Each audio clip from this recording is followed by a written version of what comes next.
De live-uitsturing van Omroep Friesland vanuit de SKS 2019. We schreeuwen het jubileum hier, want we hadden de 75ste editie hier. En het is de tweede wedstrijd in de regen. We binnen op de Veenhoopjoert. En dan weten we het, we starten hier van Oudewal traditioneel. De scootjes die gaan alle keer lotten op grauw. Er is een volgorde uitkom. Ik zal die volgorde even één keer oplezen. Mijn nummer 1 start straks Lemmer, daarna De Jouwer, Trail Jouwert, Fjouwer Snits, 5 wat zijn.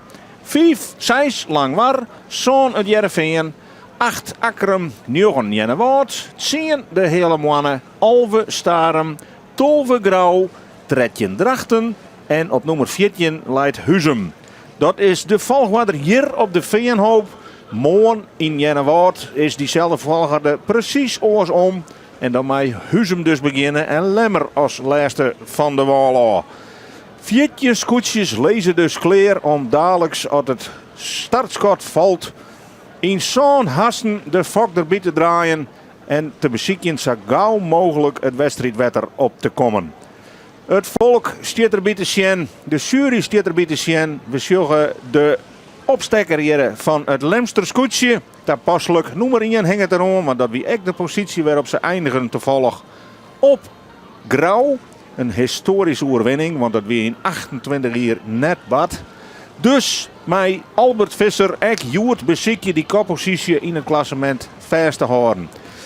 Ja, Elke Dijkstra, dit is traditie, deze walstart. Dit is een wonderbaarlijk fenomeen eigenlijk, hè?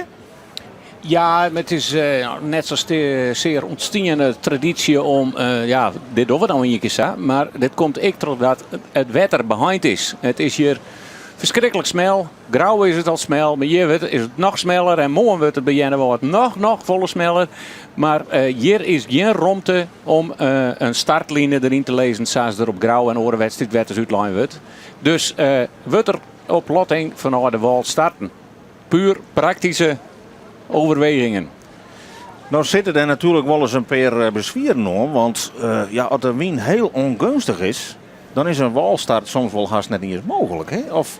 in het uiterste geval kan ze hier een sleepstart doen, als de wind er recht op zit. Want je zegt het wetter, dat is, hier zullen we dan de wind hier, maar waar ze lezen is nog erachter, zullen we de mesjes lezen van de scootjes. Daar is het nog volle smeller, daar kan net uit waai kruisen, daar kan net laveren.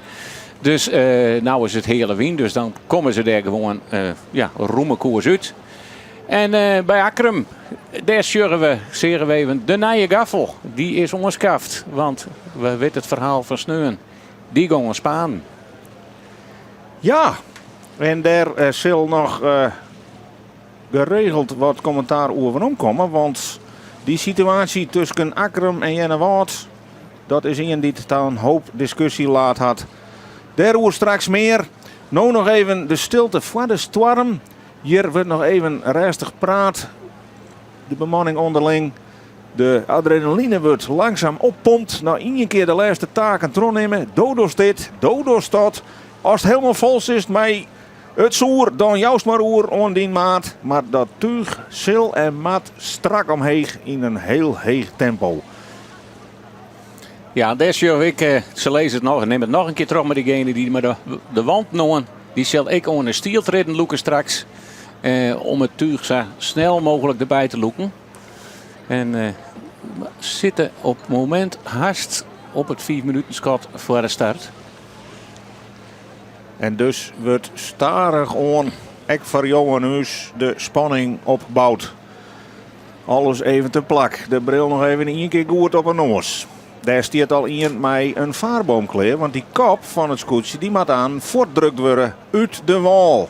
Die moet zo gauw mogelijk het wetter op. En zodra die fok wind vangen kan, dan kan er gewoon een schip komen en dan pas kan het spul van wal aankomen. En daar kun je het verschil maken, misschien, hè? Ja, dat is zeker wichtig, die eerste meters. Er is ik nog even een lijn die je op het track en trace wil. Maar hier nou even net een boei daar wordt de tijd opnam. Want het kan wel wezen als de wind verhoort tegen de wedstrijd. Dat zij net meer in het Grietmansrak finishen. Maar dan had de wedstrijdcommissie voor de wissigheid al even de tijd opnam.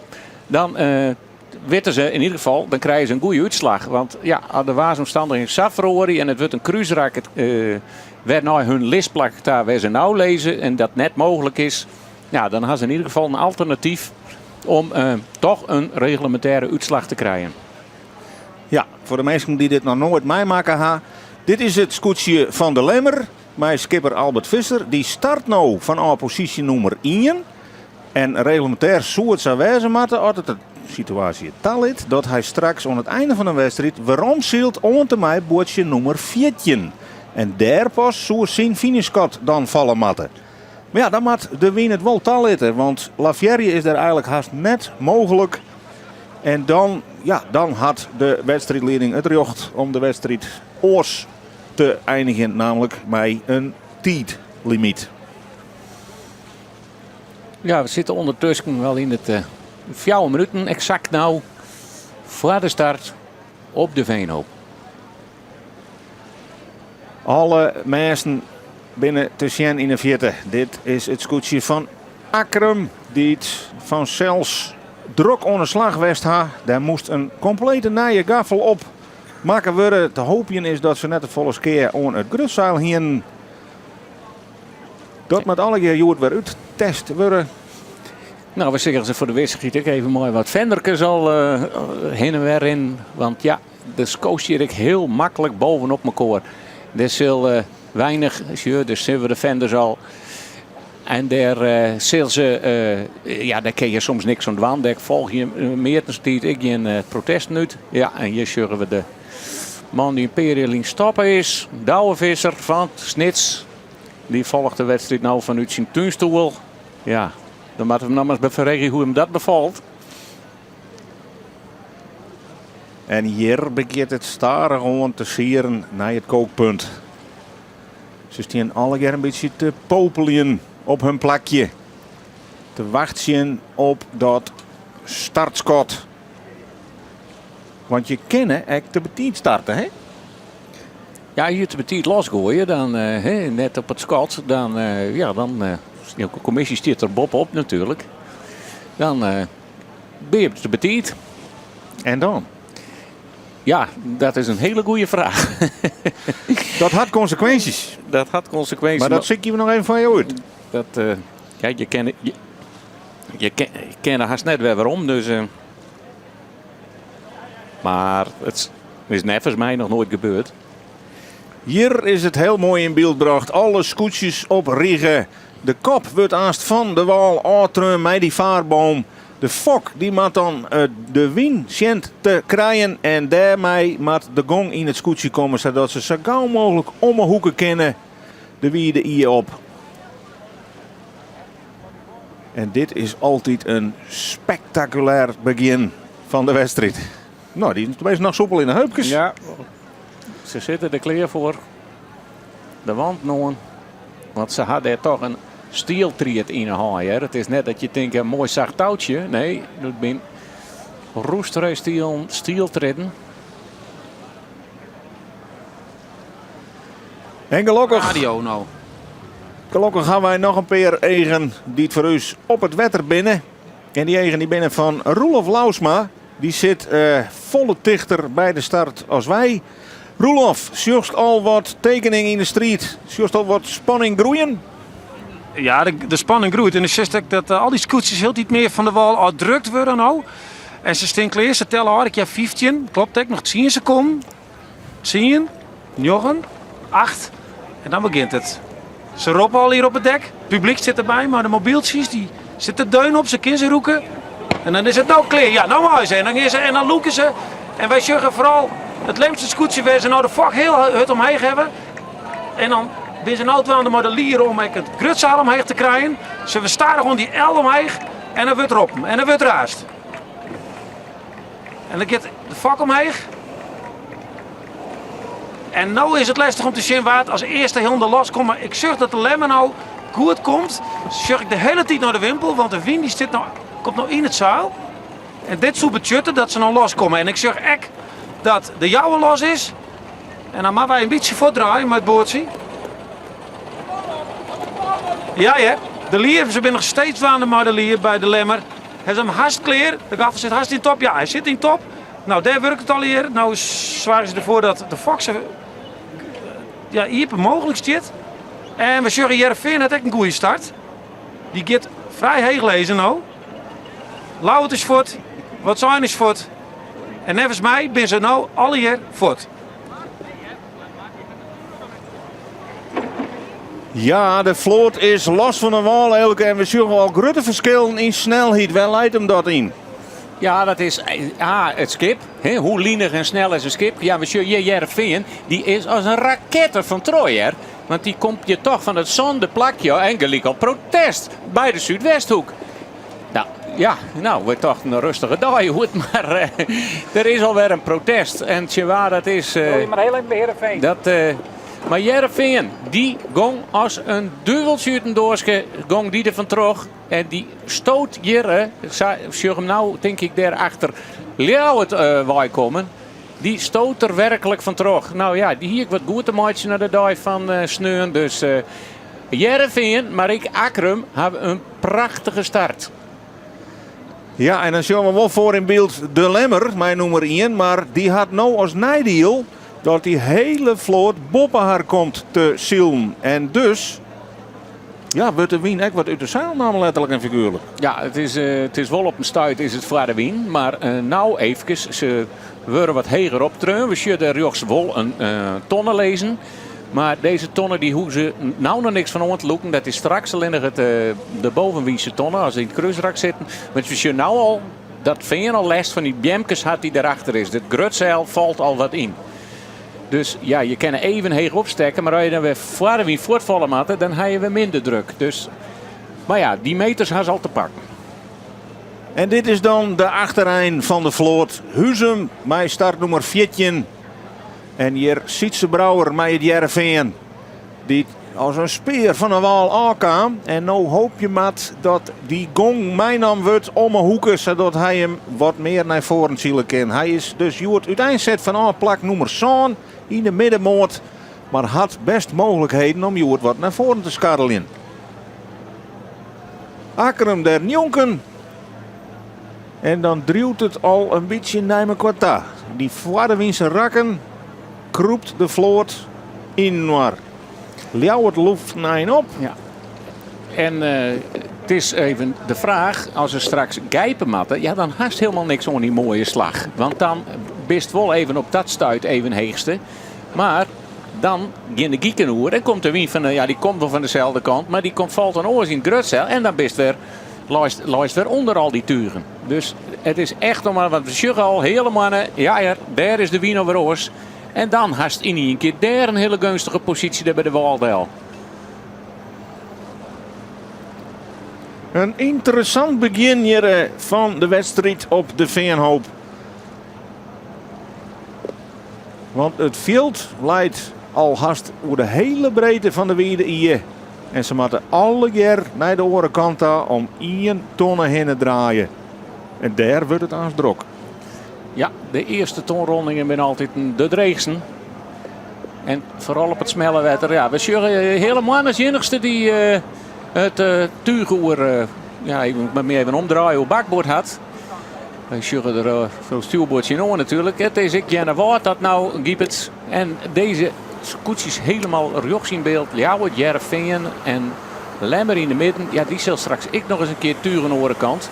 Dus ze Lemmer er net zo volle last van had. Want die had, je weer als eerste starten, maar die had de vrijheid een beetje. Die is al een mooi voort.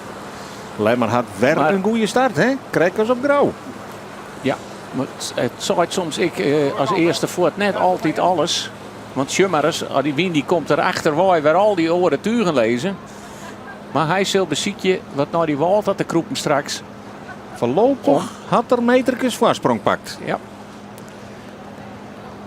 En dat is altijd noffelijk als je weet dat je op een heel snel wetterke zit, weet je alle keer om 1 tonne heen matten. Hij had alle ruimte, hij kan manoeuvreren wat er wil. En Albert de vierde, zou er vaak neemt waren, is Joert alweer Albert de eerste. Ja, dat is... Hij zei van de morgen ik al, ja, dit had je net altijd zelf in de hand hier. Dus, maar we bleven rustig. Optisch bedrog. Alles liep het duin op elkaar te lezen. Maar het is wel degelijk het Lemsterscootje. Wat al een behoorlijk gotjeslijn had met de nummer 2. Leidt al 100 meter voor. En dat is een eind op dit wetter.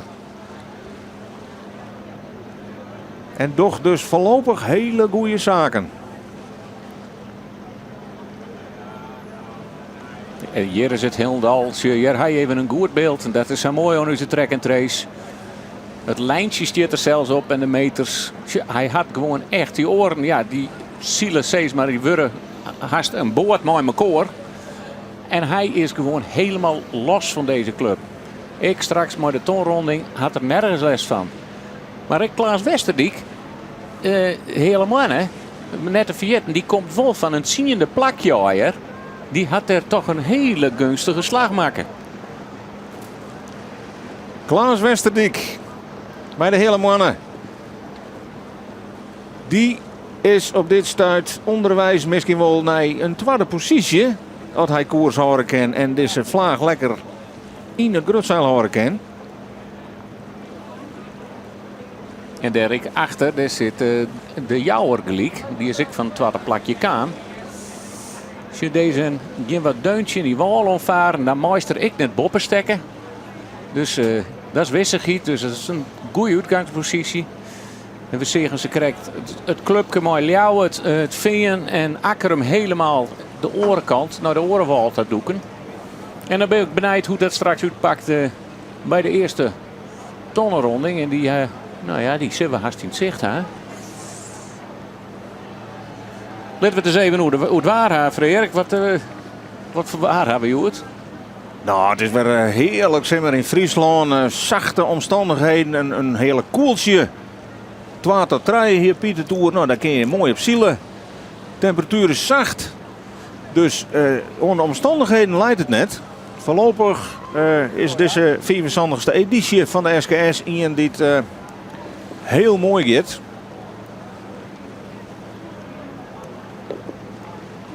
Akkerum, Tveen en Ljouwert. Boord om boord. Drachten er helemaal achter. Die is ik op een tredje in de plak starten. Snits, hier onder alle turen. Ja, die had toch wel een plakje zien leverd. Ja, want die komt van het 4e plak al. En die, als hij maar op deze positie bleven kan en die oren er net voor hem delzielen. En Huzum daar, rechts in beeld, die komt van positie nummer 14. En Sjoggers dat hij er alweer helemaal tussen drukt. Die maakt het echt sprongen naar voren. En dat kan mij zijn voor de wiensrak.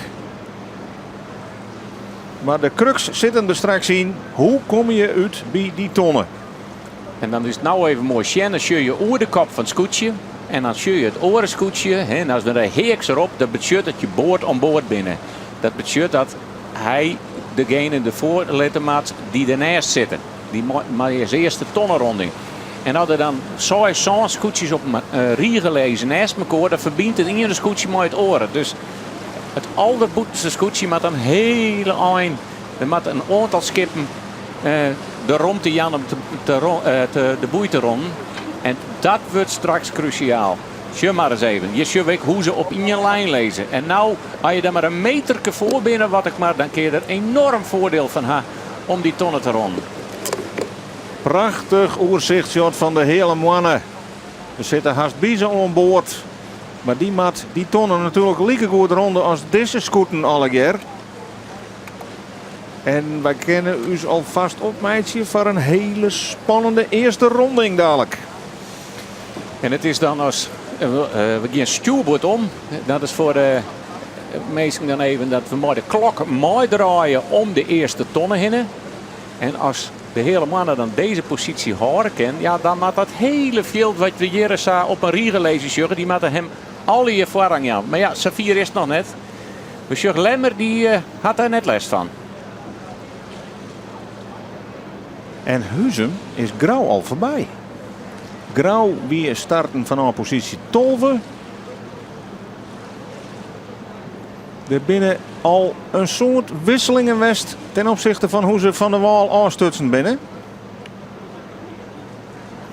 Zuidwesthoeken liep het er het Nee, net eens het meest uit kwam te wijzen, want we hebben hier nog een scootje. En dat is Drachten. Drachten weer start van positie 13. Kiest een beetje meer de hege kant. Maar de eerste tonronding straks is essentieel voor de rest van de wedstrijd. En het kan zo wezen dat die hele club mooi met om die tonnen draait. Dat er een gatje komt en Drachten wat vrijer loopt. En het gatje vindt om ertussen te komen. Dus ja, die kunnen al oerelkoers skip hinnen. Huzum had helemaal geen druk erin.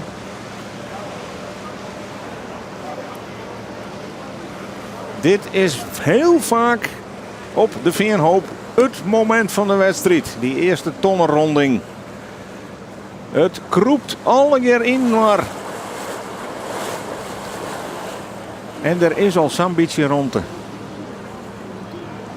De kraanlijn er een beetje in. Dat is die lijn die de Giek een beetje optilt bij Huzum. Om maar net die Giek op het dek van het oren scootje vallen te letten. Ja, en dit scootje is voorlopig toch spekkeper, hè? Albert Visser met het Lemster scootje. Vrij voor. Goed de wind erin. Onderwijs als eerste naar de bovenste tonnen. Naar de onderste tonnen, mag ik zeggen in dit geval. Dit is de onderste tonnen. Want het wordt altijd rekenen vanuit de wienrichting. Dus de bovenste tonnen leidt het heegst tjenne win in. Dus eigenlijk bovenaan het kruisrak. Waar ze dadelijk inkomen. Daar giep je ze haast simultaan. Ja, want al die scootjes daar rechts, die moeten straks nog een heel einde onder. Want die tonnen, ja, we zien hem dan ook echt bij de Zwaan daar tussen terugkomen. Daar rechts helemaal in beeld. Daar loopt de eerste tonnen, dus die moeten eens nog wat niet onderen straks. En Lemmer denkt ik al, ja, ik moet toch een beetje boppen die wienblauw van die scootjes. Dus die besluit toch daar aan die hege kant wat is zitten die in. Ze moeten alle hier straks een ei naar beneden zakje nog. En er is natuurlijk ook een techniek om Santon het beste te ronden. Hè? Van, je moet er eigenlijk net recht op aanzielen, maar het is misschien beter om daarmee een ronding net dat te komen. Nou, dat is een beetje mooi een plaatsje. Is het mooiste te lezen. Dat heet onder Helje de boei. Je moet er dus net recht op aankomen. Je ziet er wat onder. En op het stuitertje de scoort aan en onder de wiel lezen. Dan moet je de ton scherp omsnijden. Want dan ga je alweer wat meters pakt in het kruisrak. En anders kom je al wat onder het veld te lezen. Maar een bocht naar de onderste tonnen, dat is dus de beste koers. En dat is voor de Lemmer prima te doen, want die had het in eigen hand. Maar voor deze scootjes wordt dat een poepe toer, want die moet alle keer rekening met elkaar houden.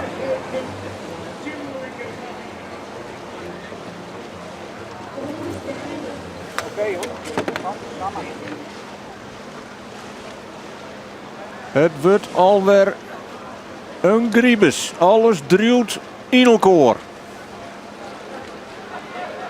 Het is haast alle boord om boord. Het Jereveen helemaal onder die linkerkant. Ljouwert nog verder onder die linkerkant. Drachten zit daar heel.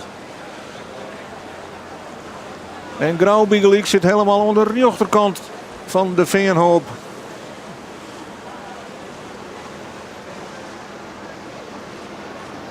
En wat gaat er op zo'n moment als skipper Trojo Henne? Wat binnen dan de keuzes die je voor je sjoggen? Ja, dit is rekken. Van wat kan ik nou beter doen? Kan ik al wat jeder wat onderin zakje. En even gijpen. We zeggen al achterin, boppen alles deel. Lemmer die had al gijpt. Die gaat al naar de tonneta. Die zal nog een keer weer omgijpen maken. En dan het kruisrak in.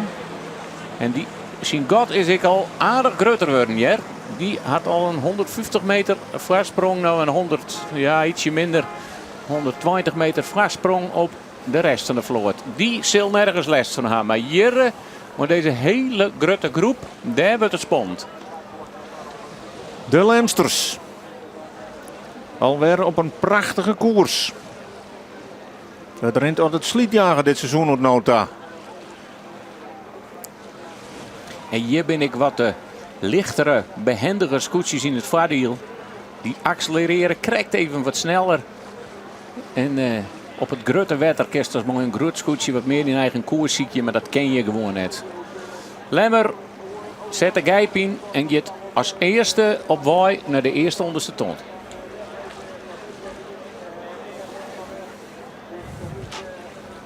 Daar leidt de onderste tonnen voor het Lemster scootje. En dit bedoel ik mee onder Helling. Ze gaan al een van de boei op koers lezen onder de wien. En langzaam de scoort nog een onpas van de wienrichting. Er zitten nog wat metertjes tussen. En nou Jerk de meesten al denken van ja, waar zit je nou onder de wedstrijd te roken? Nou, dat doet Albert Visser mij reden. Want in die Vader Wiense rakken wil je ook precies weten waar de wienwij komt om te anticiperen. En hij alle gedachten had er daar een sigaar aan. Ja, ja. In het onderwiense rak ken er even uit. Maar voor de wien is het ook zo wichtig om te zien waar de wienwij komt. Het eerste scootje onderwijs naar de bopperste tonnen. Dat is het Lemster scootje. Maar nu komt vanzelfs de actie. Nu komt de spanning. En hier wordt voor een heel groot pad bepaald hoe de ranglist eraan komt te zien. En dan denk ik toch, als we zeggen dat Jereveen. Ja, dat is even de vraag dat hoe die met Akkerum zit als boord en boord. En Huzum en de hele mannen. Ja, hier zeggen we ja, dan is het toch Akkerum. Die hier heel moeilijk het voor te komen. Of zit er de hele mannen nog tussen? Nou, het liep het mij net, maar ze lezen nou ook even heel wel stil bij Akkerum. En dan maar we net vergeten dat hij van een 8e plak al komt, hè? Ja, ja. Maar je na je gaffel, hè? En de na je gaffel, het is Akkerum dat hier als tweede om de onderste ton heen gaat. En hoe komt het bij Klaas Westerdijk? Het hele mansje. Want Jereveen liep het een beetje te twijfelen. Want die matten vanzelfs roemt die aan, maar die gaan er nou echt terug. Die zo'n dan heel netjes naar je derde plak daar kennen. Die komen echt van zo'n af. Valt er een gatje voor Klaas Westerdijk? Want oh.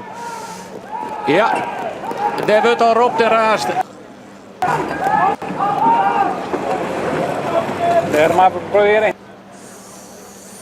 Ja, hier komen we vanzelfs op wachtje. Dit gaat natuurlijk nooit alle jaar gehoord. Ja. De bandjes ertussen. Kom maar. Het is de hele mannen die boppen op het scootje van Jereveen klapt. Het gaat nog starig, daar winnen die bandjes voor. Maar die hier. En misschien maar we maar correct even informeren bij uw eigen op het wetter. Roelof Lausma, wat hast ons jongen? Nou, ik zeg in elk geval echt dat lang waar ik bij Huzum achterop een kont zit. Ik zeg dat Jenne Waard hier het klauwen heeft om het te komen. En die komt in dezelfde griebus als waar de Jereveen en waar de hele man in zitten. Nou, de opstekker wordt voortreun en zak in Jereveen al vrij voortkomen. En dit wordt maar de vraag of Jenne Waard, ja, Jenne Waard rekt het te tonnen. Dat kind haast net oorsnijden, dat zit er bovenop. En ik de jouwe komt er al achter op een kont.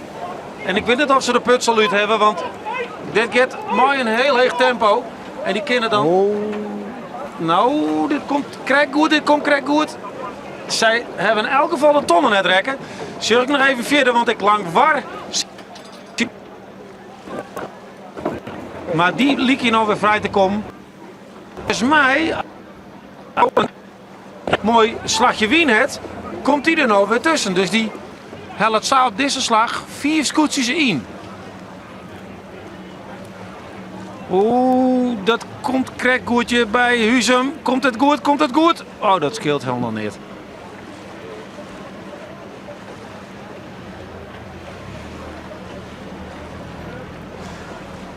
Het lijkt erop dat de grootste knelpunten west binnen. Het wie even heel chaotisch. Deze scootjes die houden elkaar voor de wisselgiet maar even een beetje meer ruimte. Maar hier zal weer een richtje protest nu droeg. Ja, we zeggen bij de Zwaan al een protest. We zeggen bij Jereveen hier op een vlak rondrug al een protest. Ja, dit weer te verzezen en dan nemen ze toch een heel soort risico. En ja, dat is toch eens inzetten, toch het hele mandje. Werd er al die hele groep stil, die een weer op de oren botste, dan kerst anticiperen. Maar ja, het is haast net het waan. En hier maak je een beetje geluk hoe je hieruit komt. En één die er nevens mij heel goed uitkomt, die ervan profiteert, dat is Huzum. En die komt van een allerlaatste plakje hoor. Jenne Wout, links in beeld, die gaat op naar de tonnen rond. Die hier de tonnen rekken. En dus voor de tweede keer een pechdij ontnota voor Gerhard Pietersma. Het Lemsterscootje, dat is degene die hier het allermeeste profijt van had. Want die kan vrij terugzielen voorin. Maar ja, laten we net vergeten, als Huzum van het 14e plak aankomt en die zo finishen maten op het bordje nummer 1, dan leidt hij misschien virtueel wel op de koppositie. Ja, maar Parijs is nog ver. En hier zit nog een heel soort in deze wedstrijd. Maar zij maakt je een mooie slag. Maar Akram ligt er heel mooi bij te komen. Hè. Die komt toch van een 8e plakje aan. En die leidt nog verder voorin. Jereveen net de 14. Die leidt Sande. Daar op zijn starten binnen. We nemen het maar even de hele tijd. Maar wij gaan nog even het wetter op, want in die chaos is er echt wat misgaan op het scootje van Langwar. Met skipper Jaap Zwaga en Roelof Lausma. Ja, dat zeg ik correct toen we er voorbij kwamen. Zeg ik een heel grut plak op zijn knibbel. Al je bloed. Hij ziet er verder wel rustig bij, dus het kan wezen dat hij een bast erin heeft of weet ik wat. Maar het ziet er net goed uit, al je bloed. Hè. Dus ik weet net correct wat er gebeurd is, maar nevens mij ziet zij op de kont van Huzum. Dus daar kan een tikje best gaan. En vervolgens zorg ik dat de hele mannen nou klaar is met draaien van de Roentje. En dan ben zij allerlaatste hier nou. En wat ik krijg even zeg, wie een flintuigje kamoer mij. Rip de Veenhoop Vijkema bedankt. Ik weet net correct wat dat betekent. Maar ja, er is kennelijk een street iets uitknokken. En die street zeggen we hier dus ook bij de tonnen. Hoe het maar Jaap Zwager is, zullen we dadelijk nog even jaren. Want dan komen we bij hem del. En dan hoop ik dat hij even een antwoord jou toe wat er met je knibbel onderhoorn is.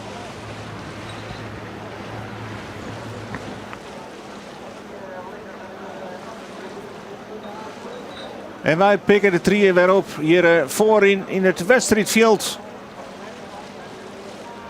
Vrij voor.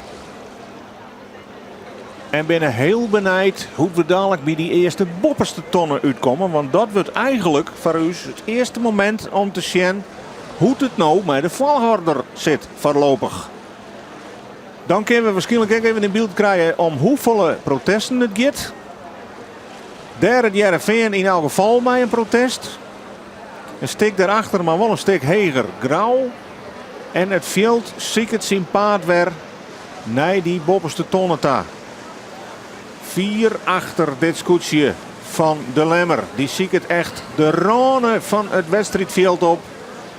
En ook daar weer zaterdag nogal wat opscoor-oer. Want we zullen al nog op ons netvlies de onvaring van het scootje van Grauw met een passantenboordje, hè? Ja, dat is alle je krijgt goed betaren. Want er zit Nicolitse bijen aan boord. Ja, en er waren trots de skippers toch wel aardige risico's neemt. Dus we hebben de beelden nog wel even voor u. Dit is even op Grauw de wedstrijd. Ja, die draait hier wat te let. Misschien laat het skipje ik wat te volle in de wedstrijdwetter. Maar toch wel op een rane. Ja, dit zijn toch risico's die gewoon enorm zijn. De meesten springen eraan. En echt, ze zijn verschrikkelijk schrokken hebben je het. Gelukkig geen verwoen. Alleen nog wat paniek. Terugte. Ja, die risico's worden dan toch wat. Ja, worden toch wat grut, hè. Het is altijd moeilijk, hè? Die scootjes zijn douane bij een wedstrijd. Die zie je natuurlijk de grenzen op. Maar ja, die skipjes die moeten achter een bepaalde lijn lezen. Nou, lezen ze erop of ze on. Ja. Ik zei altijd, geen van de wisselgiet er maar wat verder van aanlezen. Zijn reden boei. Want die scootjes in een volle street, die hebben geen tijd om overal op te letten. Die moeten natuurlijk ten alle tijde ongemakken zijn te voorkomen. Maar ja, dit is van die grensgeval. En in dit geval lijnt er gewoon Litse baan voor op dat scootje. Of op dat skipje. En die schrikken hun natuurlijk wezenloos. Dus Ja, hier even zeggen we achterop Jaap Zwaga van Langwar. Die had in de dier bloed onder de knibbel. Hij kan natuurlijk ook op het achterdek wel vallen wezen en ergens omheen skaaft. Dat is samar het geval als jou botsen met een oorskoetje, dan krijgt een dreun zelfs. Ja, en daar zit ik vaak van die scrapplankjes op. Of van die ijzeren strips op het achterdek. Daar zet de skipper zich al als het heel hut waait. Dan had er grip. Dan gaat er, en ja, die daar even met de knibbel opvallen is. Het is gelukkig geen huddewien, je hoort. Want er was dan barren er nog volle slimmere ongemakken. En ja, het ging toch redelijk rustig boven alles. Ze zitten wel al hier op elkaar, maar als je daar zeggen we tussen de knibbels van die man naar het achterdek, ja, even kwaad, ik zo'n scrap hoekje. De wedstrijd. Ja, want uiteindelijk jongens, daar zullen we hier al in. Nee. Daar is Leeuwental. Die is een mooi eind naar voren skarrelen. Nevens het voor de Winserak. Maar die moet nou draaien en Jereveen kent dat denk ik voordeel. En had ik alle recht om de voordeel, want hij zielt een mooi de giek op bakboord en bakboord had voorrang op stuurboord. Dus even zeggen ik al, Willem Zwaga had de schoot een beetje vierd. Die stuurt er keurig achter Del. Hij weet ik kom hem straks zo wetje in en dan lees ik op bakboord. En daar misschien wel de runner-up van Joert. In elk geval op nota het Huizemerskoetje. Johannes Meter. Die had een heel eind terrein won. Komt van start nummer 14. En draait je gewoon mee in de voorrijn. Heel benijd binnen we dadelijk naar die ronding van die eerste bopperste tonnen. Die tonnen met die giele pet.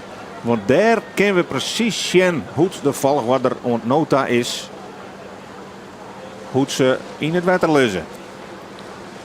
Hier scoort de man met heel goed anticiperen op de wien. Komt er een beetje, ja, dan komt er weer wat skraler in. Even wat on en weer wat vieren.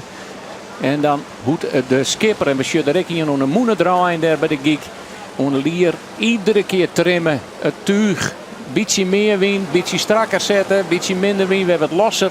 En zo zie je ze els vlaagje te volle te benutten.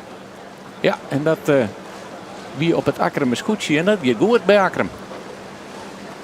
In de voorrijn. Zeggen we niet correct. De Lemmer en Akkerem. Hier zullen we het scootje van Jenne Wout. En die moesten achterom aansluiten. We gaan Jenne Wout met Gerhard Pietersma. We gaan Drachten met Jeroen Pietersma. En die, wat zullen we nou beleven? Zullen die broers elkaar ook nog rijden? Dat zult toch net? Het gaat alle krijg goed, Elke. Ja, hij laat op bakboord Jeroen Pietersma. Maar als je draait, moet je net in je voor de kop draaien en hinder je.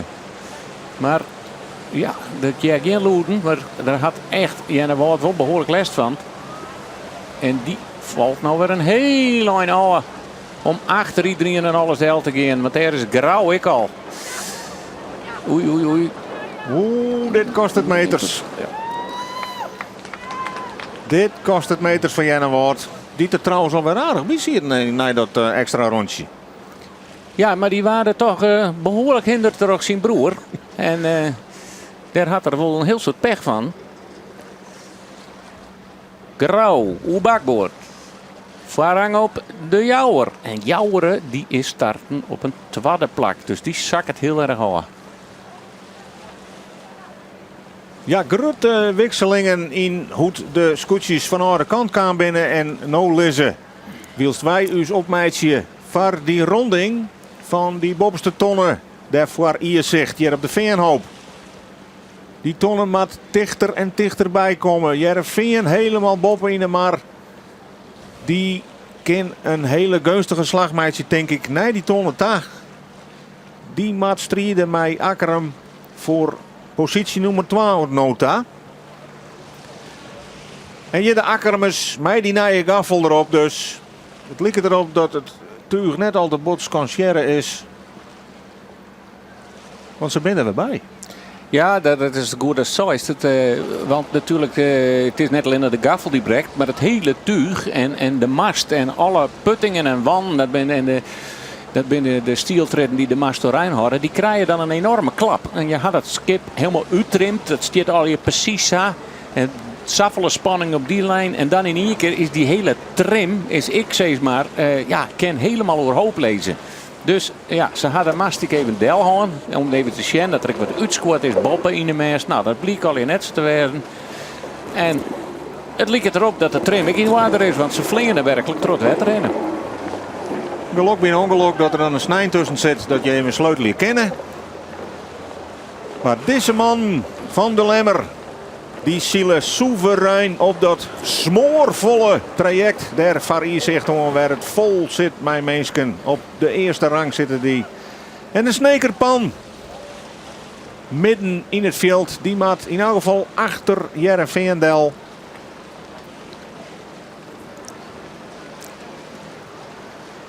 En de Lemmer, die leidt Meiglas op nummer 1, ontnota.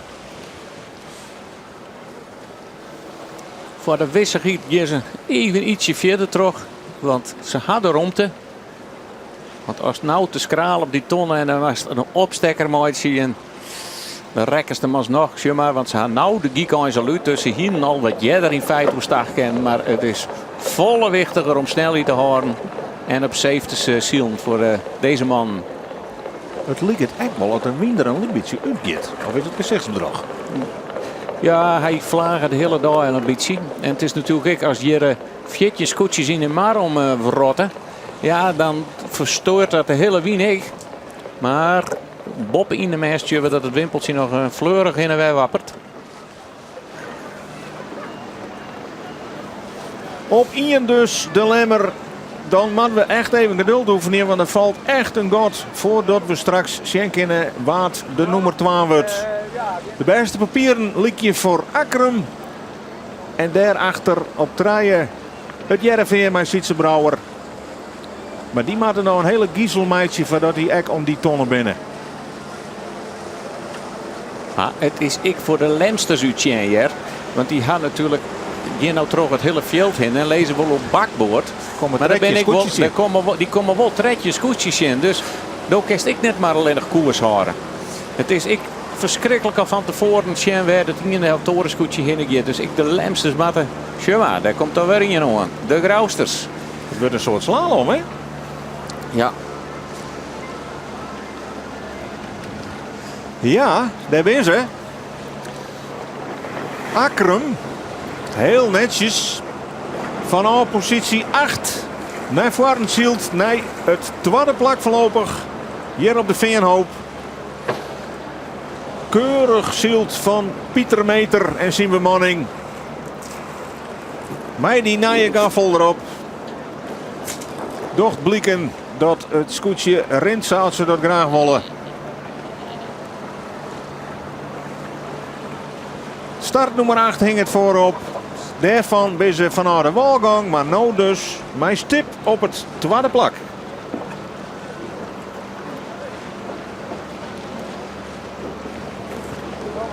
En dit is dan het scootje van Jereveen, wat er net heel vier achter zit. En die liet het keurig de derde positie in te nemen.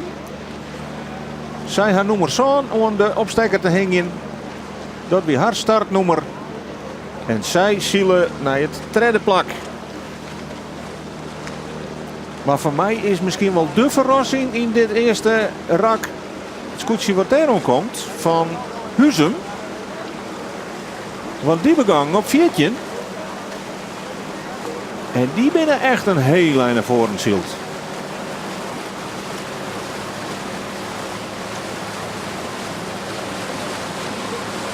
En wij kennen het hier net zien, maar dat lijkt het wel dat zij gewoon keurig naar het vierde plak daar kennen. Of komen er nog scootjes voor Jos?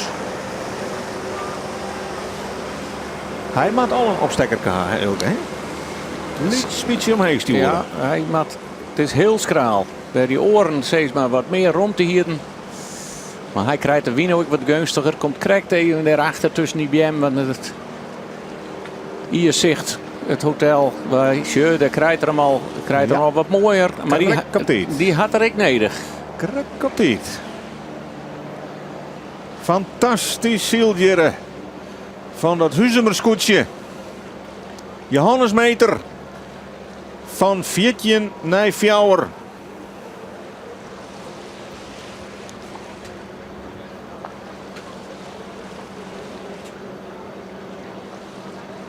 En hoe zocht het er dan uit? Want ze komen nu van alle kanten. Hé, daar is Grauw al. Dan had hij naar het laatste kruisrak een sprong maken. Dat is Douwe Visser wel te vertrouwd voor zelfs. Maar die snijdt het Grauwsterskoetje voorlopig naar het 5e plak daar. Ja, en ik een gewaagde, want hij komt door Stewart bij die tonnen ongen. En nou zien we dan toch dat het hele veld wel behoorlijk uit elkaar leidt. Want was hij die kans net eens. Want in de regel lezen er dan al heel soort scootjes op bakboord. En ik dacht, die komt er toch ik nog mooi bij, want die komt van een tredje in de plak aan. Die krijgt even het duel tussen Jeroen Pietersma en Gerhard Pietersma. Maar het is Jeroen Pietersma. Ja, die had misschien nog wel de nodige moeite om die tonnen te ronden. Ken ze hem aan? Of maakt hij nog een extra slagje, meidje? Ja. Oeh. Het liep dat hij wien er enorm skift. Hij lag al over de boeg, maar hij kreeg hem heel min. En op het stuit, nou dat hij weer omdraait, gaat er weer heel min. Dus hij moet nog 2 slagjes maken hier om die tonnen te ronden. En nou had er... Het belangrijkste is natuurlijk dat hij de gong in het skip houdt, want dat was net manoeuvreren. Hij loopt door stuurboord en snits komt er op bakboord aan. Oei. Ja, je werden de man nog weer razen. De snekerpan die vreegt rondte. Ja, en hier wil je gewoon heel erg hinderd. Hier wil je gewoon hinderd. Ja. Heel sneu voor Jappie Visser, want die kwam er prachtig mooi omzetten. Maar Er zit nog in tussen. Ljouw. Die er gebruik van maken. Dat is het scootje van Ljouwert. Die het nou dus stiekem naar het 6e plakje daar zielt. Ljouwert als 6e om de tonnen. Drachten voorlopig de nummer 1. De snitserpannen op 8. En als je 1 keer in die griebers van die middenmoot zit, dan kun je daar de hele dag les van horen. Hè? ja, dat is, nou ja, als je nou zeggen, dan had jou het er weer even die mazzel. Dat het God voelt, dat Drachten ja, wat moeilijke manoeuvres maken. Dat zien we nou bij die ouder gebeuren. Maar deze, die show, maar volle gang. En dan heb je tenminste wat te vertellen hoe je scootje. Ja. En dan kom je misschien onder de oren, maar dan ben je een harde zand, dus Jenne wordt. Wil je de jouwer helemaal stil uit, dus je kan beter soms wat meer meters maken dan minder. Maar going skip, want je bent stuurloos. Dat wordt nog een poepertour van dit scootje om die tonnen te ronden. Oh, de gong is er haast helemaal uit. En dan die pijlers die ik nog stiekem even aanzetten om even wat extra gong te krijgen. Druk op die geek. Zin het tonnen, net met het scootje de chin. Blijft er vrij of blijft er net vrij? Boom! Aangetikt, bovenop het tonnen. De pineut. Dit wordt een extra rondje. En dat betekent dat zij achteruit donderen. Het scootje van de jouwer liep zo mooi te lezen. Maar dondert hier helemaal naar achteren. Gokt en misgokt. En Jenne Wout is al om het tonnen heen. Wout zijn draait boven hem. De hele mannen gaat er over heen. Ja, nou gaat het niet daar.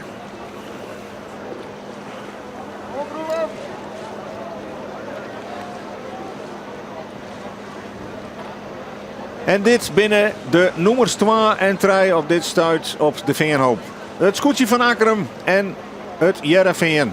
In achtervolging op eerbiedige afstand, mij wil zeggen, van het Lemster scootje. Want die beginnen als een speer. De hele mannen. Toch weer wat terrein prijsjong. Voorlopig op een 10e plak. Haar volle meer gong voor zelfs als de jouwer. Maar ja, die moeten eigenlijk een strafrondje draaien, denk ik. Hè?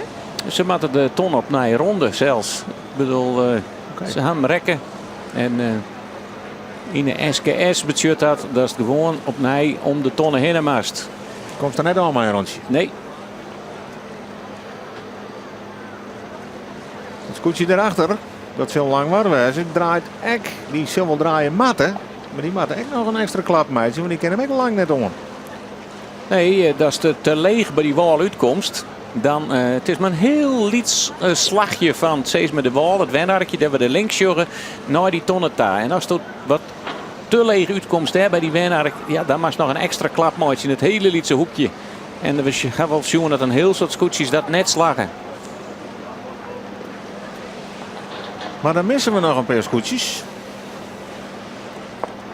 Want wat is er onderhand met de Zuidwesthoeken bij links? Waar bleven die? Die hielden er al bij de start een protest in hingen. Dat wie ik al heel Daar is bezig. de Zuidwesthoeken, maar die leidt een eind achter je.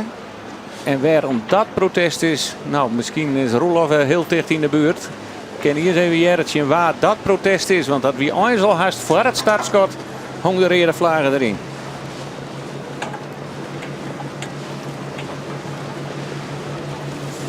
Daar kan de jouwer eindelijk oorstag om de tonnen te ronden.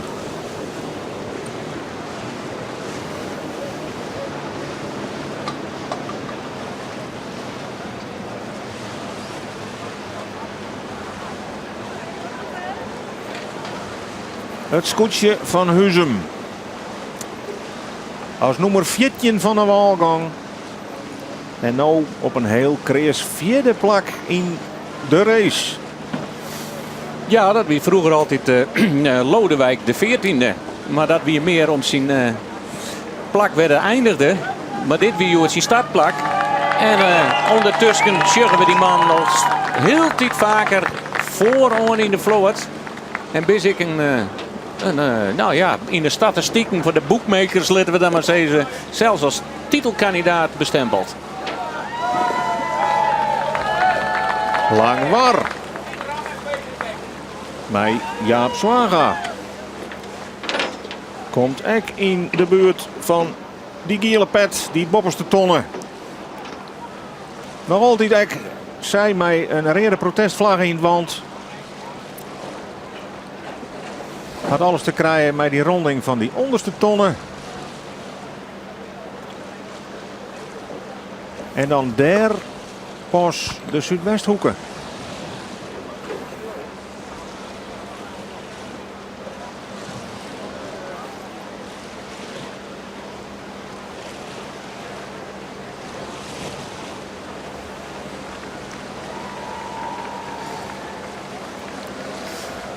En dan zorgen we dat alle scootjes weer in het roemerrak zitten naar de onderkant, naar die onderste tonnen. En dat jou dus mooi de gelegenheid om nog even weer om te zien op die hachelijke situatie in het eerste cruiserak op Grauw. Namelijk tussen Jennewoord en Akkerum. Werd Akkerum dus de hele gaffel ons Spaanders veer.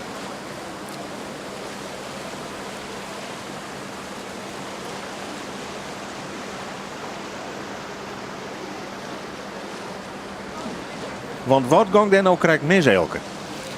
Nou ja, we zullen Akkerum hier boppen lezen. Jennewoord eronder. Ze lezen boord om boord. In mijn optiek is het duidelijk dat Jennewoord voorrang krijgen maat van Akkerum. Akkerum krijgt een enorme poesterwin in één keer. En ja, daar drukt hij mooi het tuig. Steeds maar in de voorstag van het scootje van Jennewoord. Jennewoord ken ik niks. Die kan net op zokken wienpoesters anticiperen. Dat weet hij ik net van tevoren. Akkerum hier zelfs denk ik nog wel wat omheen ken. Ja, maar de jury had ooit besloten. Die had, denk ik, zo van ja, Jennewoord loeft dus. Tenminste, dat is de versie van Akkerum. En dat mooi er net. Ja, en daar is een hege beroep aan ondertekend. De jury van Akkerum rug het beeld uitgaan.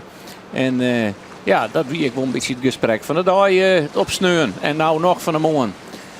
Yes, jury van Akkerum weer. En even voor de duidelijkheid. Dat winnen de beelden van sneun. En dit binnen de beelden van Joert. Ja. En voorlopig is er dus uitkwam dat Akkerum in eerste instantie dit protest won had. Maar Jennewoord jouden daar net bij Del ben in hege beroepgang. En dat kan nog grote consequenties hebben voor het klassement van zelfs. Jennewoord eindigen als derde, maar kregen die 14 punten onder broek. En Akkerum moest mijn skeerde wedstrijd verlitten en krijgt dan het gemiddelde over al die wedstrijden van die wedstrijd. Maar dat is nog vol slijn onduidelijk hoe dat aast uitpakken zal.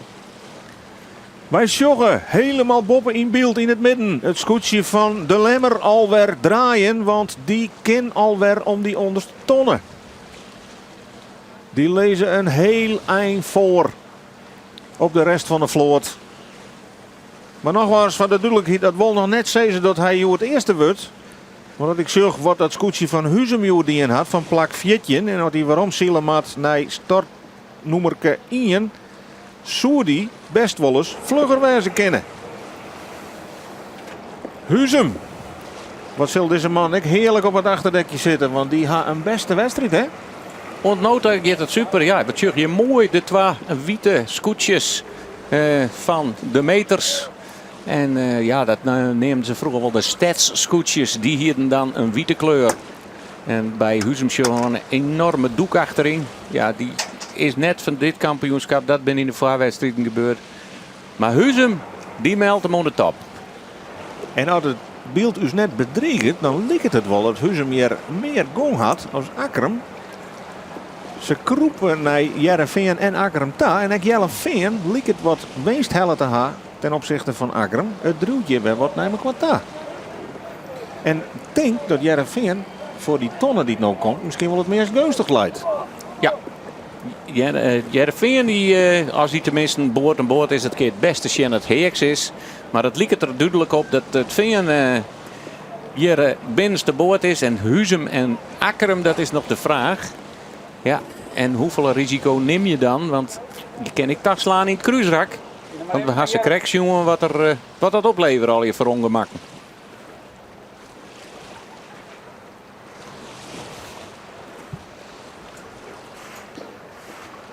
De grote griebus van de middenmoord. De scootjes die de hele dag met elkaar te krijgen hadden. Die het stworken wisselen. Dan die weer in je voor, dan die weer in je. Die gaan alle weer naar diezelfde tonnen ta. Die het dreig. Daar wordt alweer omraken lucht. Het scootje van Huzum gaat omheen. En hoe komt het dadelijk uit? Akkerum lijkt het er toch net raar uit te komen. Maar ik denk dat Jereveen het justjes beter had. Ja, nee, ze binnen nou, ze nemen geen enkel risico. Er zit ik meer rond te. Ze krijgt Leiden ze haast mooi tredje op een rij. En nou ben ze volle voorzichtiger, want je weet het zelf, als je in je rijcirkel steekt, in je jocht, dat wil ik nog wel eens. Ja, je wordt stuurleers en het dreeuwt zo'n hele vloot door je heen. En hier, deze man, die horen zich er keurig gewoon prachtig mooi onder. Hellen ze nou ook de tonnen, zoals we zeiden, ze zo scherp de bedel, prachtig mooi gezicht. Maar laten we net vergeten dat Jereveen hier een beter rakje zield had. Want zij binnen voor eerst Akkerum voorbij. Huzum handhaaft keurig die vierde positie. En dan kroept het al aardig waarin maar. Ja, wat er zit Drachten ik al achter. En Drachten, die komt ik van een tredje in de plakje. Dus die, ja, ik weet net herinneren op protesten. Dat er eentje in hem is, dat gaan we in de Griebus net zien. Maar daar geven we net vanuit, want het protest van Jereveen wil duidelijk in de hele mannen. Maar die... Oh, en hier de volgende situatie. Jappie Visser. Ja, en de puts erachter. Remy. Jappie Visser die steekt de handen mee. Tinkerom, tinkerom. Jappie Visser voorlopig bij de snitserpannen op het 8e plak. Ja, en dan zien we heel mooi even hoe de puts erachter hong bij Jappie Visser. En dat is Remy. Ja, dat is een zeer natuurlijke beweging natuurlijk. Want je was ze het mogelijk. Maar soms is het beter om even te wachten en het gatje te vinden. En zij doen dat keurig op de snitserpan. Dat betekent voorlopig bij de ronding van deze tonnen dat Lemmer inleidt. Jereveen een tweede plak in naam had. 3 Akkerum, 4 Huzum, 5 Drachten, 6 Grauw, Zo'n Ljouwert, de snitserpannen op 8. En dan zullen we even zien hoe het haar ontwikkelt. En we zullen even bij collega op het wetter, want er is weer wat Bart. Roelof Floosma. Ja, we zitten hier nu op het wetter en we zitten naast de oranje rib van de SGS. En daar luidt voorin luidt een jongen, een bemanningslid van wat ze aan het een bast op een holle. Het bloed rint hem van helemaal hoe de noors hinnen. Hij is er van aanhellen dus. kan nou net echt vragen wat er aan de hand is, maar hij is voor het huis van het skip hoor. En wordt nou naar de verzwaring daar gebracht. Het ziet er mal uit, maar volgens mij is hij wel redelijk bij. En ja, ik denk dat hij gewoon van het skip al moet om eventjes verzwaren te worden. En hoe dat dan kwam is en welke situatie, dat is mij net helemaal duidelijk. Het jouwt wel aan dat het waar misschien licht liekt, maar dat de omstandigheden pittig zijn. En dat het alles te krijgen met het smelle wetter en al die scootjes die het vlak bij elkaar zielen. En dus kan er samen wat barren. Want wat is er mooi? Akkerembad. Ja, nee, die hebben we nou toch weer in beeld op het track en trace. Zeggen we hem even helemaal voort. Maar dat, er zitten wel eens wat steuringjes in. Die maakt nou weer hoe staag. Maar Akkerem die had de slag toch een beetje verlengd. Hè? Mooi, die zorgen we daar nou hoe staag hier voor de Zwan. Die kiest voor een veilige waai. En Huzem en het Vingen links in beeld. Ben ik al in gevecht, hè? Die treien, die mooit ze de smaak op het stuitje. Want op een vagroen lemmer, die had van Gerinje lest. Wat zal die Albert Visser van het Lemster scootje toch heerlijk op dat achterdek zitten. Maar dat helm houdt je lekker in de jerm. Zijn bemanning relaxed. Geen fouten meidje. Wat makken hij het spannend met zijn neef Douwe op die finish daar in grauw. Douwe Visser van het Grauwster scootje die bezocht hem nog te verleiden vlak voor de finish om nog manoeuvres te maken. Daar trapen er net in. Hij hier een paar metertjes oor en woon daar. Hij had nou volle meermeters. Maar daar is Douwe Visser met grauw ekkelwer die toch weer naar voren zielt. Ja, dit is de achtereind, zeggen we correct even bij de Zuidwesthoeken. Auke de Groot. En die maakt nog helemaal naar die onderste tonnen dan, wilst Lemmer hier alweer bij de bovenste tonnen haast aankomt bij Ierzicht. En het lijkt er ook op dat de Winier helemaal draait. Dat hij meer naar het noorden gaat. Dat hij of meer westelijk, want hij weer zuidwestelijk. En rommet. Want de Lemmer die kan haast rugstreeks op die tonnen zielen. Wil zijn oren nog volop in het kruisrak zitten. Douwe Visser van Grauw. Kroept starig gewoon naar de koprenner staan. Had Jereveen daar in het vizier. Akkerem, Huzem. Zit er nog wel een lidstukje achter. Maar skarrelt weer stiekem om naar Fjouweren toe. Grauw als nummer 12 uit de Walwijk kwam. Intussen al opschoot naar het zesde plak. Maar ja, dat skip rent, dat hebben we zien op Grauw. Snelheid genoeg. Dus hoe langer de wedstrijd wordt, hoe gunstiger dat is voor Douwe Visser.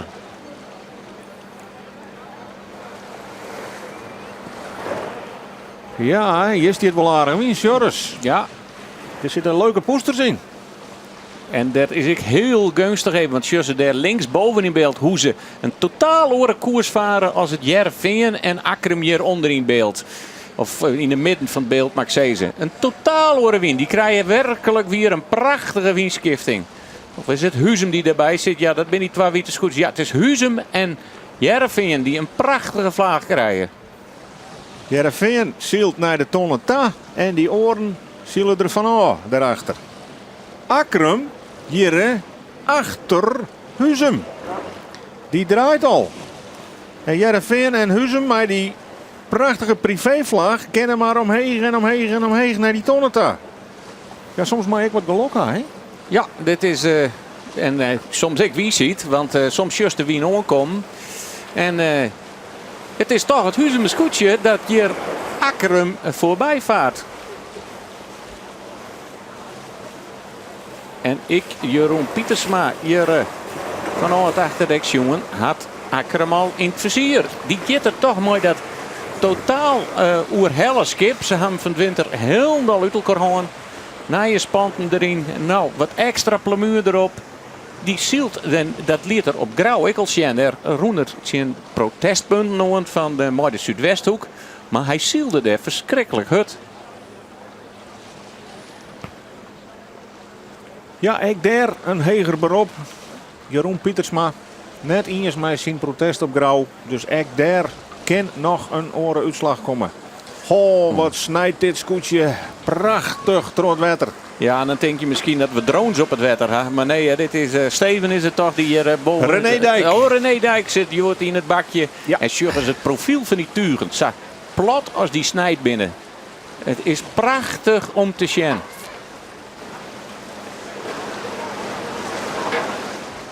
Ja, dat denk je. Daar hing het dat bakje, Ja. daar boven in de loft. Daar zit dus collega René Dijk de hele dag om het zo mooi mogelijk van jou tussen te brengen. Het Jereveen in de street bij Huzum en Akrum. In achtervolging van het Lemsterscootje der Boppen. Wat nog altijd een heel eind eruit leidt. Maar ja, met zulke vlagen, Freek, dan zie je toch heel snel dat er samen een wisseling in zitten kan. En ik Lemmer kan gewoon in zo'n wienweg zitten of aan de oren in die mooie vlaag.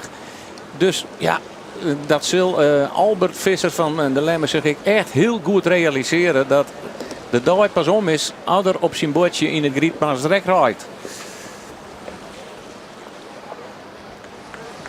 Jereveen kan weer omheen. Het is Huzum wat er voorlopig achter Delmat dus op het treden plak blijft.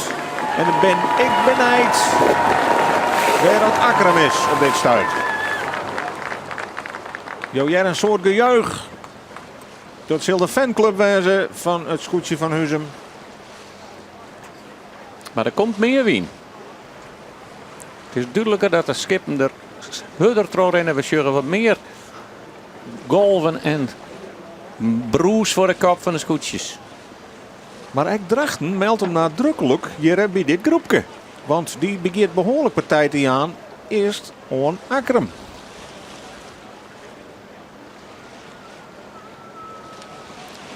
En nou liep het vinger een beetje in de middenslag te zitten. Ja, en ze beseffen het ik.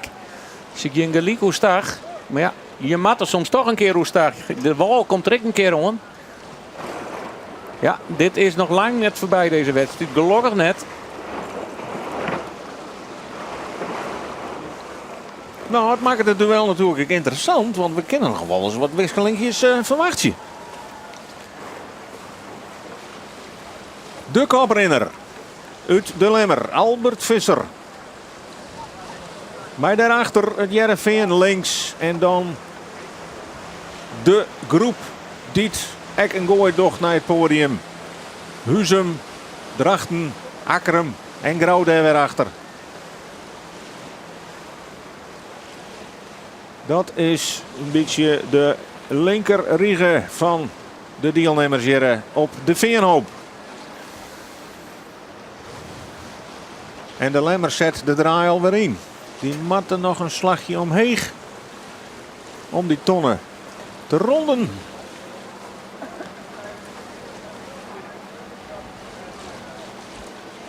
Daar ben ze al. Ja, nou van deze kant al. Ja, ze kunnen zelf kiezen. Heel ze die tonnen ronden. Dat is lekker. Nou ja, we willen al hier dezelfde kant, Freek. Ja, Ja, maar ze hoeven mij niet rekken te houden. Ze hoeven net op bakboord, stuurboord, ze hoeven net de vieren slag en marge erin. En hij is ik het makkelijkste oor stuurboord om te zien. Want dan hoe je net helemaal uit te rekken in hoe vier je mooi de skifting in rekening te houden. Dan kun je scherp op de tonnen hoor. Ja, Ljouwer toch weer wat achteruit zakken.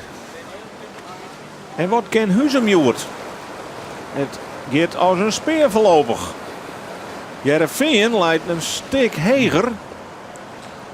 En liek het dus voorlopig die voorsprong beter houden ten opzichte van Huzum. Maar hoe komen die uit? Maar die hadden Wien nou ook te pakken. Dat is beide trouwens. Maar Huzum leidt wel een aantal meters verder. Met liek het altijd Heerenveen. Daar ik nog weer een slagje heger ken dan Huzum. Ja, Huzum had Savisa die klap naar boven nog meidje. Om die tonnen te ronden. En dat ben ik een soort meters zelfs. Wils de gong nou bij het Lemster scootje er een beetje uitliekt. Zou die dan toch in zijn wienwekje even zitten? Ja, hij liep ik een beetje verrast te wezen dat hij al zat heeg bij die tonnen uitkwam. Hij dacht, ik maak nog een slagje maatje. Maar toen bleek van, nou, het ken ik haast zo. Maar ja, dan ga je er haast wat klapperend in de wien om die tonnen heen. Hè. Maar dan mag je wel weer helemaal op gang komen. En dat doen ze nou. Maar daar is Heerenveen ook al. En dan had hij het god in dit raak een mooi eindlitser maken. Wordt het dan toch nog spannend hier voor dat eerste plakje tussen Heerenveen en de Lemmer? Sietse Brouwer met Heerenveen. Na die matige wedstrijd op Grauw. Nou heel mooi naar voren zielt. En in dit kruisrak ben die spekkeerder voorlopig. Maar zie ik eens hoe die wien draait is. Hè? Want ze kwamen ze daar in het slagje daarachter bij die Hollandse vlag die er wappert. Konden ze nog maar correct de tonnen bezielen. En hij komt hier haast terug uit de mar. En krijgt een hele mooie vlaag. Mooi. En kan recht op die tonnen. Want zie ik eens in één keer hoe groot het gat met Huizenbudden is. En hij houdt wel snelheid om die tonnen heen. Ja, een gouden slagje in deze route voor het Heerenveen met de Gerben van Manen. En Huzem als redden om de tonnen. Sjocht dat er nog altijd een noffelijk verschil is met Akkerum.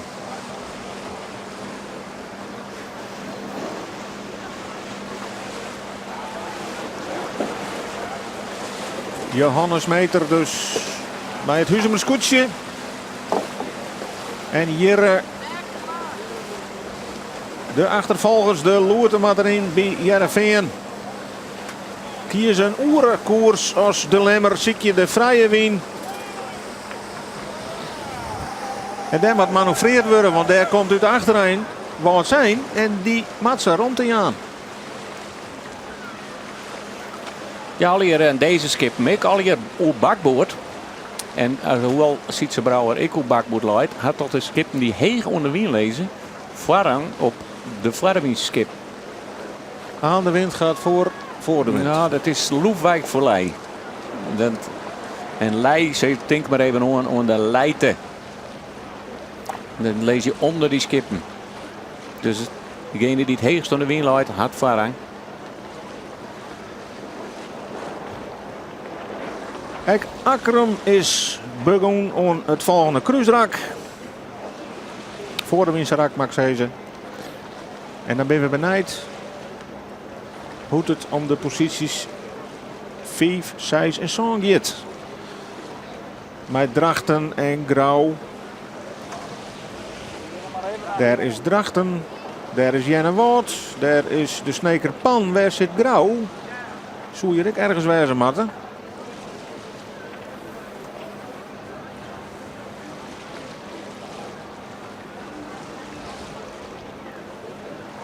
Of zitten die daar precies achter? Ja.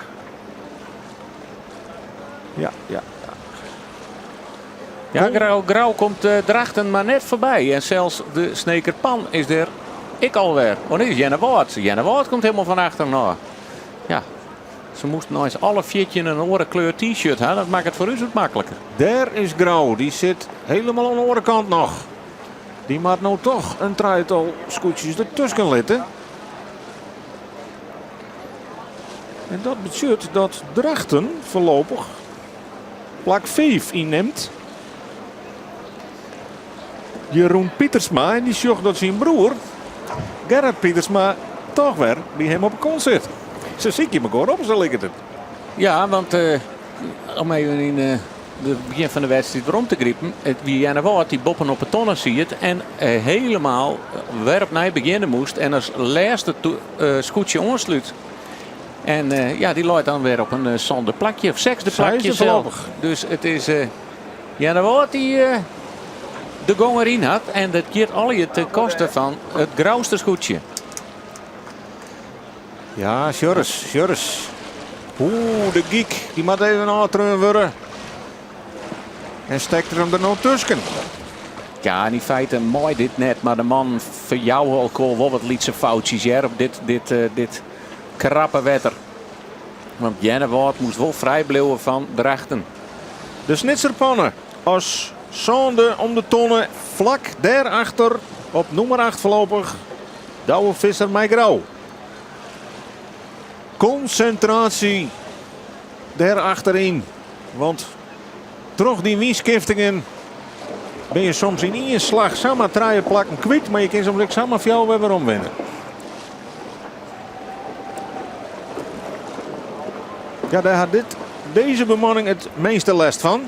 Al moesten die wel wat meters inleveren. Maar het lijkt erop dat het God weer wat groeit is. Nevens de tonnenronding niet krijgt. Ik denk toch dat het Veen een heel stuk bij Lemmer kwam is. Zo'n comfortabele voorsprong als Lemmer in het begin hier. We zeggen even de meters net. Maar ja, die langzamerhand snoept Sietse Brouwer. Daar toch wat metertjes aan. Maar ik het Huizemerskoetje komt er dichtbij. En hoe zit het met de middenmoot en de achterijn?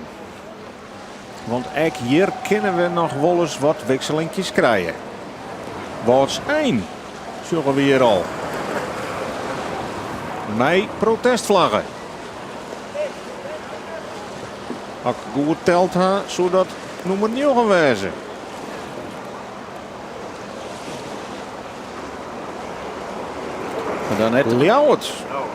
Dan net protestvlagen noemen Jochen, hoop ik. Nee, maar op het Jochen plak. Ja.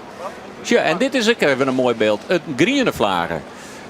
Ze hebben erkend dat ze een fout maken bij de hele man is dat. Dat weer de allereerste situatie waar ze de hele vloot is in het rommeltje jagen. En daar hebben ze een rondje verdraaid. En dat betekent dat ze een 12 of 4 strafpunten krijgen. We zullen straks even opzieken. Ze nemen hun straf. En dan krijgen ze een paar extra punten voor. En ze hebben een rondje draait.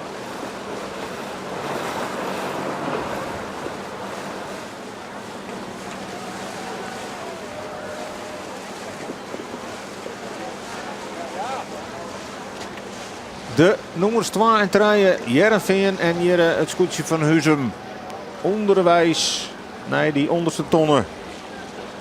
In het Roemerak, het Voorwinserak.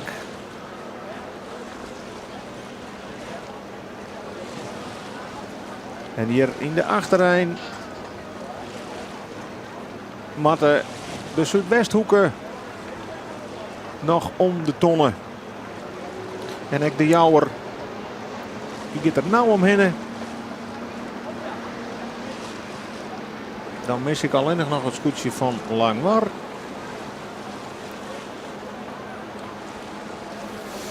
Ja, waarom komt het vreemd op die grienende vlagen? Ja, dat is, ze hebben wel een rondje draait om gewoon even rond te maken voor de scootjes die ze er al hier hinderd hebben.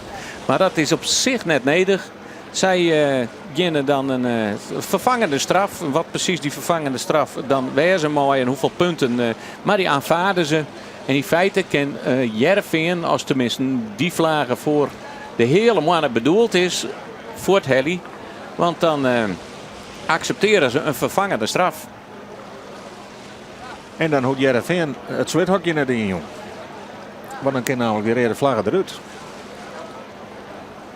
Ja, hier zien we dat Grauw alweer voor Jenne Waard is. En dan is er in dit Roemerak toch alweer het nodige verschoot. Het wisselt maar toch in deze wedstrijd die daar toch spannend blijft. Al leidt Jenne Waard vanzelfs nog wel aan de binnenkant van Grauw. En had ze dus meer rjochten bij die tonnen.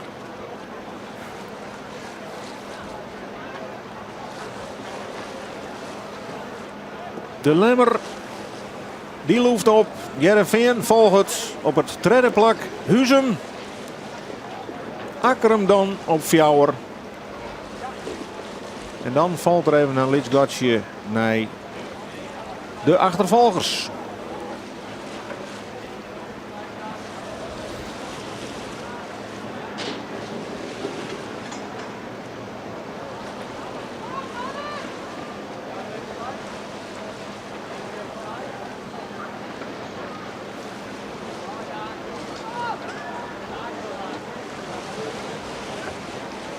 En helemaal achterom Minuten achter de koprenner. Het is al meer dan halve minuten alleen dat de Lemmer om deze tonnen kwam. Zeggen we dat lang was die tonnen rond. Ik nog altijd mij die rode protestvlag in het wand.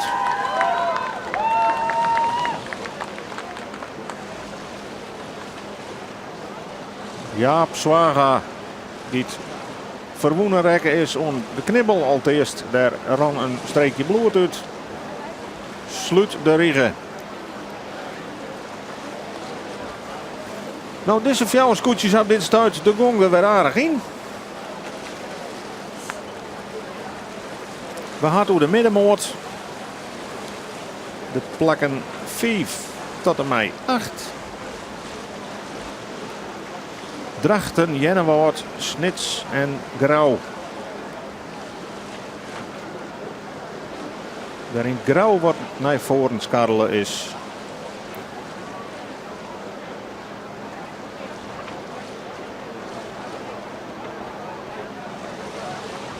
En daar is Lemmer alweer om de bopperste tonnen. Wielstel. En wij zeggen eens krijgt een bemanningslid van wat zijn afvierd worden. En uw collega Roelof Lausma die weet daar op dit stuit meer van. Ja, zeker. Het ging om Geerlijke Peres, de man die het bij de Fox City het blokje in de holle kregen. Nou, hij is mijn naam, zat wel Shinleerten. En is geholpen om de verwoning om zien hollen. En hij zit nou ook alweer op het skip. Dus dat is een keiharde bikkel. Hij is gewoon weer dwaande bij woord zijn om zijn goede positie aan te litten. En het is wel aardig als je hier maar dat bootje weer op wij zitten. Maar aardig wat pk's terug het veld heen razen. Dan kom je in één keer helemaal om die oren tonnen. Waar het nou Lemmer de krek omheen draait is en Jervin en ik. En dan denk je, hoe kan dat nou? In één keer laat Jervin vol dichterbij. En ik weet niet of je hem de formule in je juiste seizoen hebben. Maar dat gevoel krijg ik nou ook. Haast elke ronde eerder wel een wisseling. En ook naar het einde daar wordt het gevaarlijk. En zeker spannend. Want Jervin is heel dichter bij de Lemmer. En ik Huzem en Akrum komen dichterbij nevens mij.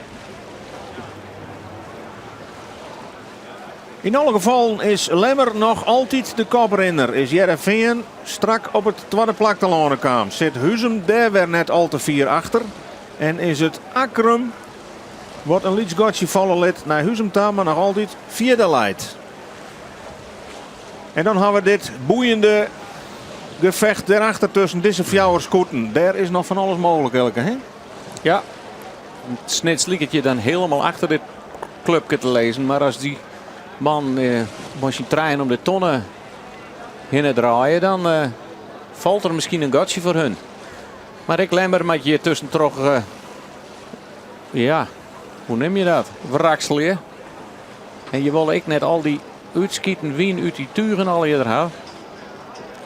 Dus het blijft oppassen, want het veen is een behoorlijk stuk dichter bij de Lemmerkaam.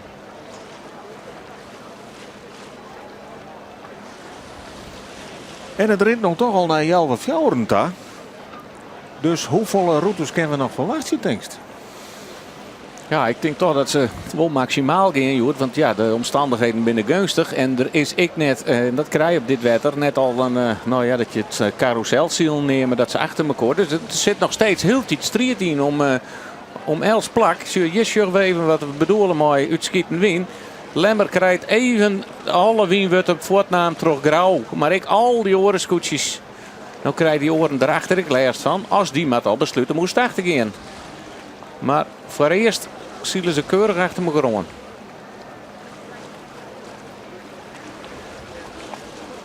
Wat we er even vanuit gaan dat de wind zo steen blijft zoals die nou stiert. Is het dan mogelijk dat we op het bordje finishen, denkst, in het Grietmansrak? Of zal het een finish op tijd worden? Nee, dit kan heel mooi op het bordje. Want de wien is zuiver nog gunstiger worden om het Grietmansrak in te varen. Want hij is meer draait naar het westen. Zelfs een beetje noordwestelijker. En dus ja, kunnen ze mooi gemakkelijk het Grietmansrak inzielen. En daar zijn ze op hun bordje finishen. En Ja, ik hoop je dat dat slagen, want het is in die zin wel spectaculair. Elk scootje moet aan afsketten worden. Wils die RFM wil er even om denken maat dat er echt tonsjes in het water lezen. In dit geval de groene tonnen. Werd ze net op druwen wollen. Daar gaan ze redelijk dicht bij Del. Ja, dat is, het is wel om net rijtje natuurlijk, want ben stiel tonnen van de vacuül. Maar het mooie al hier, dat is een minder drokkelmatch. Dus toch Lemmer nou weer even een beetje meer gong had dan het Vinjan. Die is al die scootjes nou voorbij. Maar nog even waarom komt op die walstart. Als die er komt, die finish, dan moet Lemmer aanst om de hoeken zielen voor je zich Del helemaal aan de achterrij van het Grietmans rak. Want daar staat het bordje nummer 14. Komt hij daarmee de opstekker voorbij, krijgt hij het finishkort. Ja. En Huzum is op bordje 14 starten. Die hoeft maar correct om het hoekje naar bordje 1 en die wil daar al afsketten. En dan zit er nog iemand tussen. En dat is het Vinjan. En die komt bij bordje Sanway. En die maakt naar bordje 8. Dus die is... Dat zullen we nog wel eens... Ja, je zegt het net. Maar het zal wel eens als Scott op Scott wezen kennen. Als nou de eerste treien erheen lezen. Maar wij zijn al naar de finish daar aan het praten. Wil ze waarschijnlijk nog wel een hele route vinden worden, Matt. Nou, daar ben we wel wist van. Want het is nog een prachtige wedstrijd die nog heel liepen leidt. 6 scootjes die het alle keer om deze tonnen heen matten. Het binnenste skip is Drachten. Dan Jenne Woord. Grauw die zit er. Die maakt het aan een mooie draai. Die hoopt het zelfs op een gotje, denk ik. Want hij is toe genoeg om hem tussen te steken, hè? Ja, maar die zit wel op 7, hè, want die neemt hele veilige afstand. Want Drachten en Jenne Woord hebben meer moeite met elkaar. Want die stuurt hem heger op Grauw om 7 achter Jenne Woord om te zielen. Want nou zit Drachten de draai in. En dan ik Jenne Woord erachteraan en daarachter zal dan Grauw zielen. Maar die wil natuurlijk net onder het tuig van Jenne Woord komen en redt dat op. Ze reageren alle keer op een noir. Aan de ene kant word je net de volle ruimte wij aan. Aan de andere kant word je direct net de betiet wezen. Want dan remt het weer. Maar als een scootje te gauw de actie inzet en hij drielt bij de tonnen wij en let een gat vallen. Dan kan je hem er soms tussen steken. Genoeg actie onboord. Jerek bij Ljouwert. En de snitserpannen. Wat zijn daar ook al? Ja, en dan is het toch de shirt achtergrond Grauw die helemaal onder het tuig rekkert van Jenne Woord. Dat doen ze dan toch net goed, hè? Of ze rennen hudder. Ja, maar ze komt er net samen voorbij. Of ze moeten straks rond voor de wal vregen. Want ik ben benijd straks hoe snits daar die de tonnen wol heel mooi ons zielen kan ten opzichte van Grauw uitkomt. Bedankt, Hoge. Een boeiend gevecht daar bij die tonnen. Werd Drachten in elk geval als nummer 4 omheen het draaide. Werd Jenne Woord aan de binnenkant ziet, maar Grauw daarachter. Hoe komen die dadelijk uit ten opzichte van elkaar? Jenne Woord leidt heger als Grauw. Drachten daar correct voor. Dan krijgen we de snitserpannen. En dan is Ljouwert in deze route wat een voordenskarrelen. Ljouwert strakjes nog op het ziende plak. Nou al naar positie 8. Ja, die weer wel eens treden van een wal starten.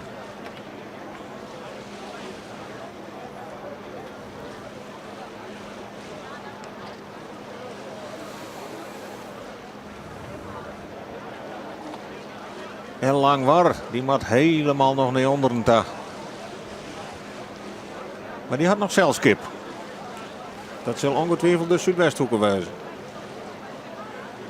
Nee, dat is denk ik de jouwer. Ja. Ja. En die ben op een tweede plakje starten. Dus, Oh. en daar zit de Zuidwesthoek. Juist. Dit zijn de treien rode lantaarndragers. Ja, dan had Rinus de Jong. Maar het jouwste scootje joert een mindere dij. Op Grauw nog netjes in de middenmoot. Het is er net ontevreden maar waar staat, denk ik. Maar Joert zit het net mee.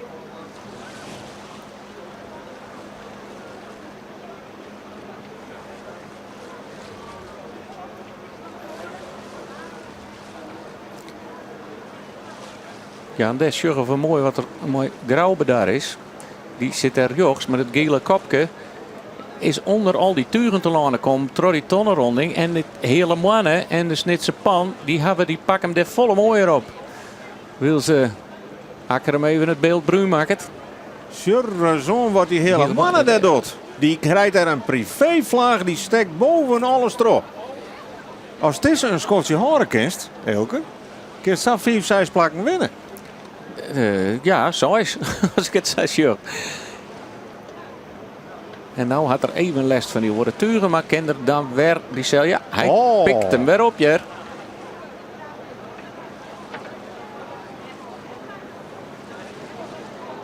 Die kun je in één keer die wedstrijd weer op een kop zetten.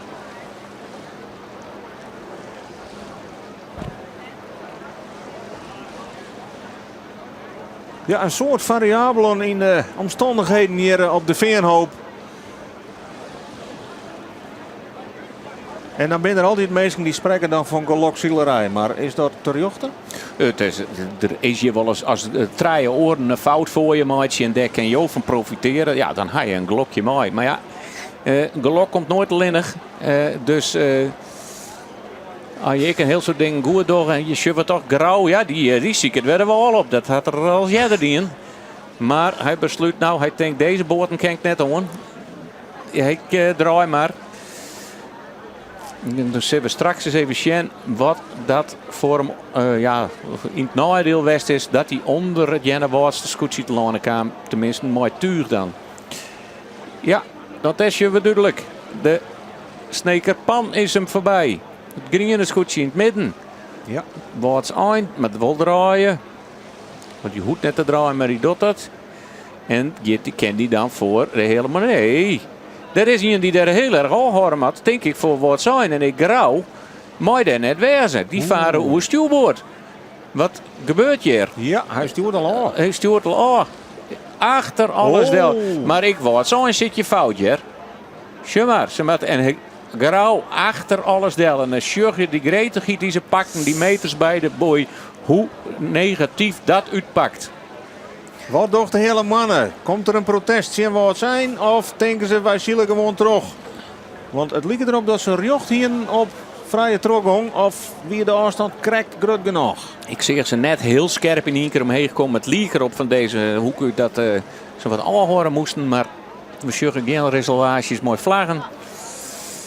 Maar de hele mannen die maken een hele mooie slag. Die hele gunstige winvlaag. Privéhast werd er ons een mooi opsturen kon. Maar op dit stuit is de gong er weer een beetje uit, zal ik het. En dan zullen we orenscootjes die het volle heger zullen kennen.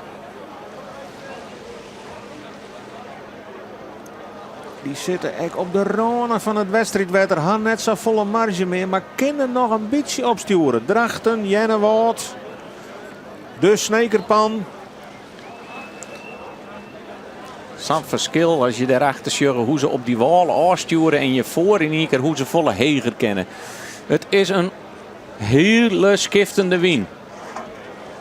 En Jereveen zit dan een beetje te heeg. Zullen we de vlok een beetje killen. Maar ja, je wil ik het maximale eruit hellen. Maar het is heel wichtig voor de skippers om de gong in het scootje te houden.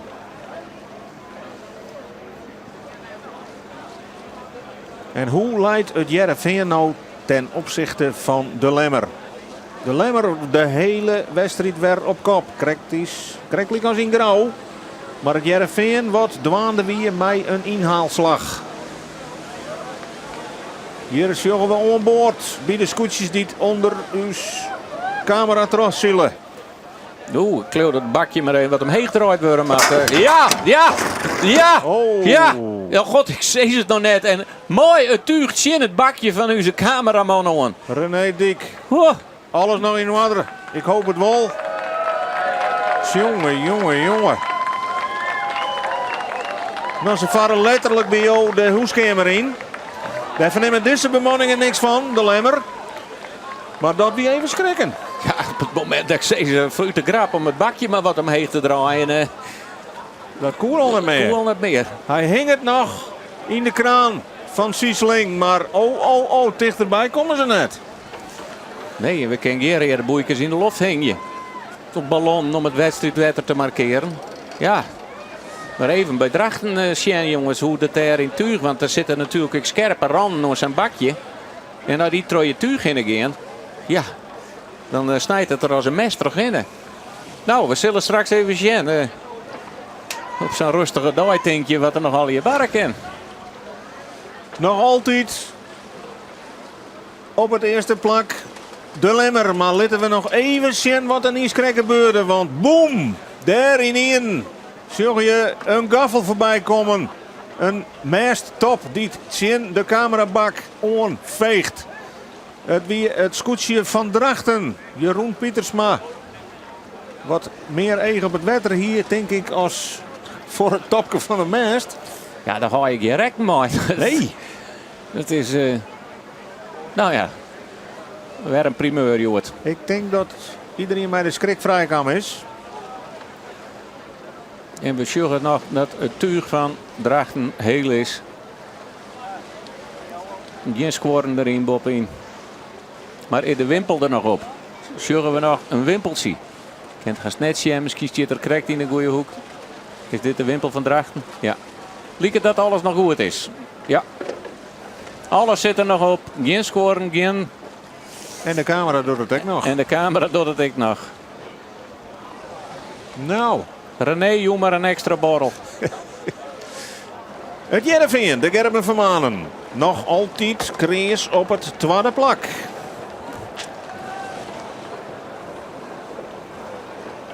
Nog één keer naar alle gedachten gaan we het roemerak in. En dus ook nog één keer zal er een lang kruisrak komen. En dan zullen we, dan werkjes daar gewoon naar de finish hier op de Veenhoop.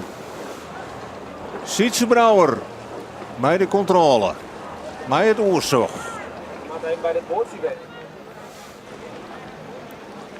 Ja, die zit ik wel noffelijk op dit plakje. Ja. Ik bedoel, hij wil natuurlijk graag Lemmer voorbij. Maar de afstand is straks wichtiger dan als er hem voorbij is. Ja, als er hem voorbij is, witter het wis. Maar hij leidt ik nog op koers om deze wedstrijd te winnen.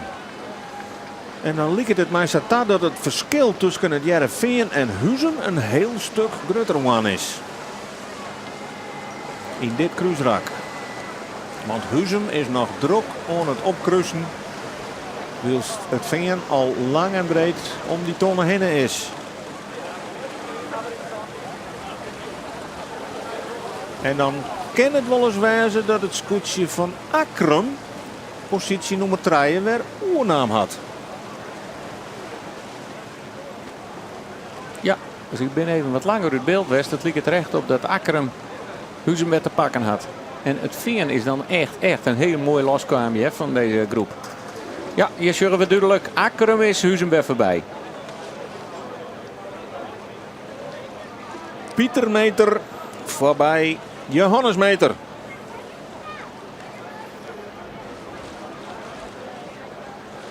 En Akrum hier bordje nummer 8. Maar Johannes Meter hier bakje nummer...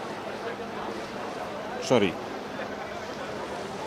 Johannes Meter die is op het allerlaatste plak gestart. Ja, wilst in die bevestigen we het wat wij al vermoeden. Namelijk dat dit het laatste rak wordt voordat de finish komt. Nog één keer naar onderen en nog één keer naar boven kruisen. En dan op naar de finish. De Lemmer uit Jereveen. Onderwijs voor de laatste keer naar die onderste tonnen. En al die oren zeiltekens die Joost Jogger, die matten eerst nog naar boven. En wij joggen nog even op het wetter bij uw collega Roelof Lausma. Ja, en op het stuit dat ik zorg dat Akkerum om de tonnen heen gaat volgen terug Huizen. Het is misschien wel aardig om even te vertellen hoe dat nou gaat. Want dan komt er een boordje van de plaatselijke commissie. In dit geval een guildboordje, maar de mensen van de Veenhoop erop. En die vertelt dan aan de skipper en de mensen achter op het dek. Jongens, nog 1 keer omheen, dan weer om. En dan finishen we in het Griepmansrak. Op die wijze wordt dat nog even dien. Zeer correct bij het scootje van de Jereveen, van het Jereveen, de Gerben van Maan. Waar toch nog even checkt van ja, dan. En hoe komen we dan? Ja, nee, Sam had je mij. Dus alle duidelijkheid is er nou nog 1 keer omheen, dan een 100 en dan finishen. En hoe dat komt, dat jij denk ik of zeggen we over een liedje 20 minuten.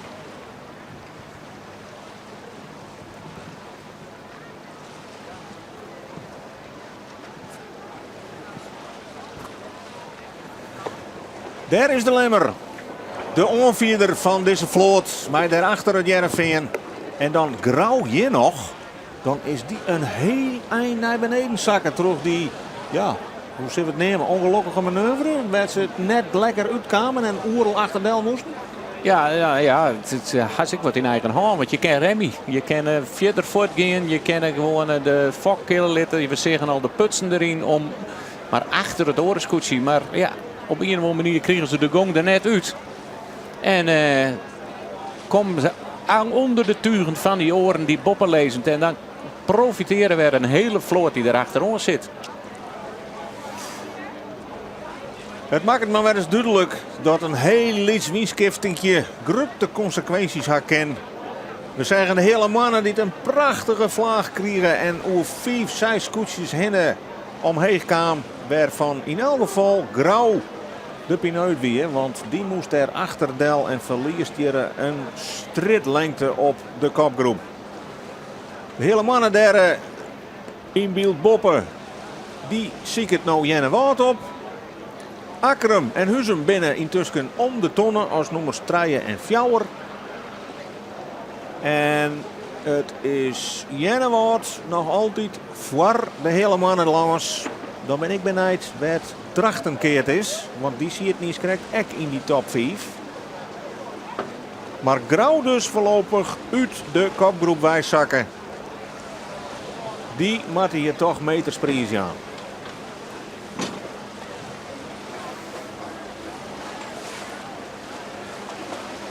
En we zien even bij ons collega, want Drachten is nog wel degelijk onwijzig daar in die voorrij, Roelof, hè?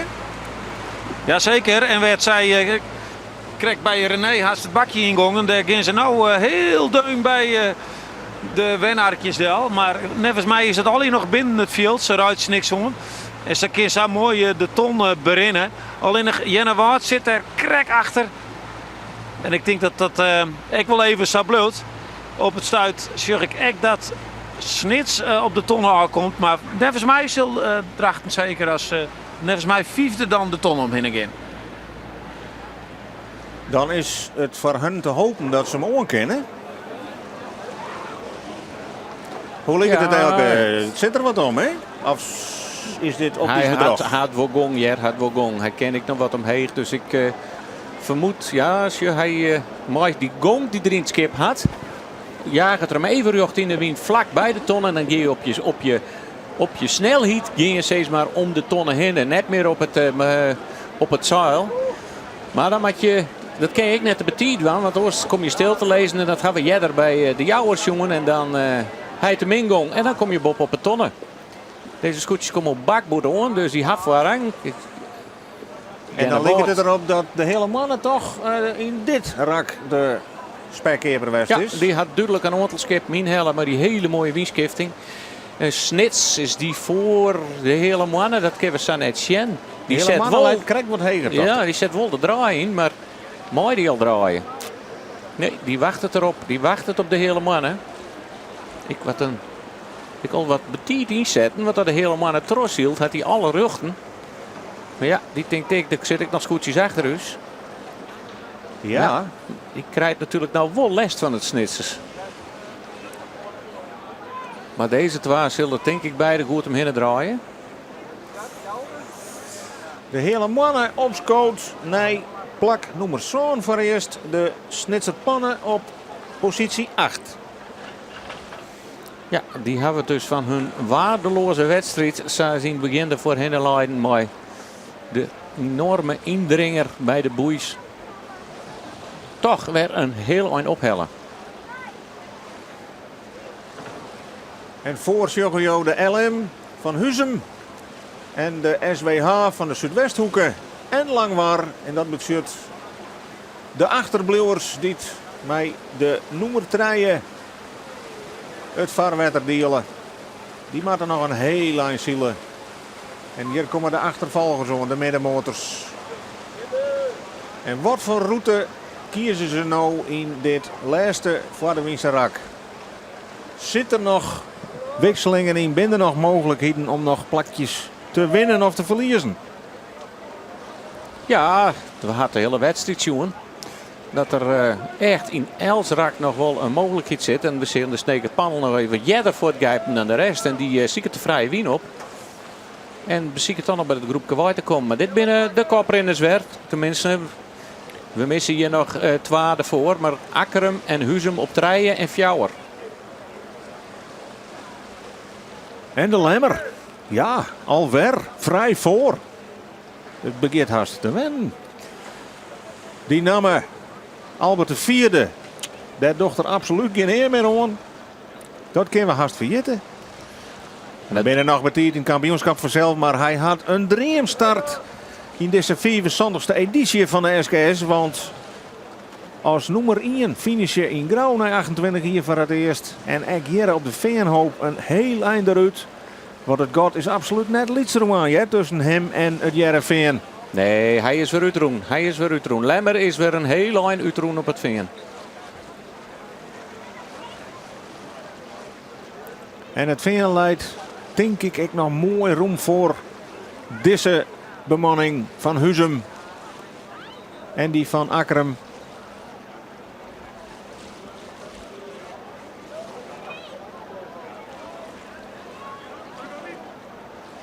De LM, Lodewijkmeter, het zeilteken van het scootje van Huzum in de achtervolging. Ja, nou je een stopwatch ha of een stopwatch op de telefoon zien, dan zoek die haast maar eens even in de hand nemen en op scherp zetten. Want we gaan het laatste cruiserak in en dan straks yield de tijd van waar ze op het bordje finishen. En dan jaren we het Scottick.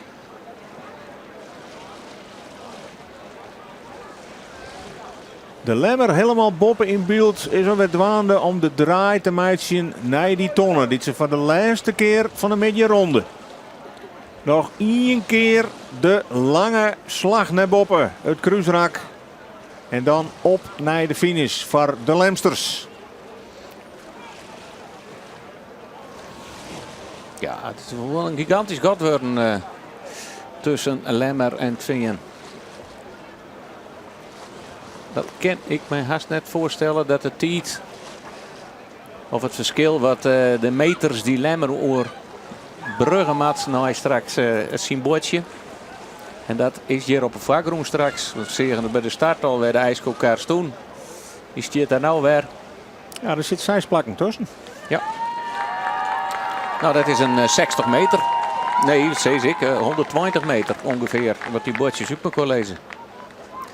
Dus het Veen met 120 meter. Of Lemmer met 120 meter verder varen als het Veen. Nou, die zitten er nou op het stuit wel tussen. Ja. Akkerum en Huzum kunnen het elkaar nog even lastig, meidje. Dat is misschien weer in het voordeel van Jereveen. Maar het is natuurlijk het scootje van Huzum. Wat hier virtueel 4 bij het beste leidt. Want dat je starten met een bordje 14. Dan ben je om een hoeken en dan ben je afsketten. Dus die leidt virtueel een heel lijn voor op Akkerum. Even bij elkaar in het vaarwetter. Bij de loerte. Sturen wat binnen wij. Ja, de concentratie moet er wel blijven hoor. Want je kan je nou geen fouten meer permitteren.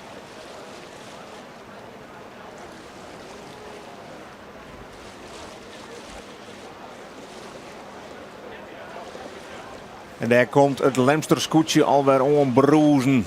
De gonger prima in. Wilst deze oren draaien scouten helemaal nog naar die tonnentomaten. Dat god is al grutje. Het is al oorl minuut lien dat het Lemsterscootje om die tonnen heen draaide. En Sjug is even een winskifting. Hij hier even die mooie vlaag die ik die hele mannen hiervoor hier. En nou met er hele skip helemaal bijdraaien weer. Ja. En ik net een paar graden, ja. We hebben het je samen door 20 graden. Sjug is hij maakt het lijkt het dat er hoe stag gaat.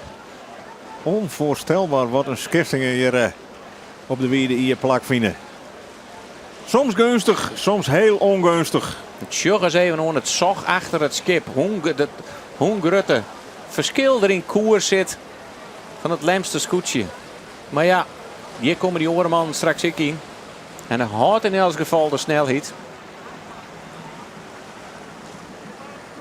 De achtereind van de vloot met Langwar. En het uitzicht op de achtervolgers. Aan deze kant van het wedstrijdveld worden de bordjes rij maken. Op de wal. 1 tot en met 14. En de hele mannen lijkt het hier dan toch weer wat terrein te verliezen. Want het is de Snekerpan die het nou weer wat voordelijker leidt ten opzichte van Klaas Westerdijk van de hele mannen. Ja, hij draaide gelijk bij die tonnen draaide die voort. Het Varenwiense rak houdt heger op. Maar het is nou wel het hele maandje wat boord aan boord leidt en binnen de skip. Al is het nog een heel eind naar die tonnen daar. En helemaal rechts het Lemsterscootje, die maakt daar dus weer omheen manoeuvreren. Die komt aan, ik onderaan van het wedstrijdveld. Want het is ik voor de wien. Ik die wienbaan zie je, hè. Zeggen dat ze krijgt met Lemmer, die weer die hele mooie winst doen.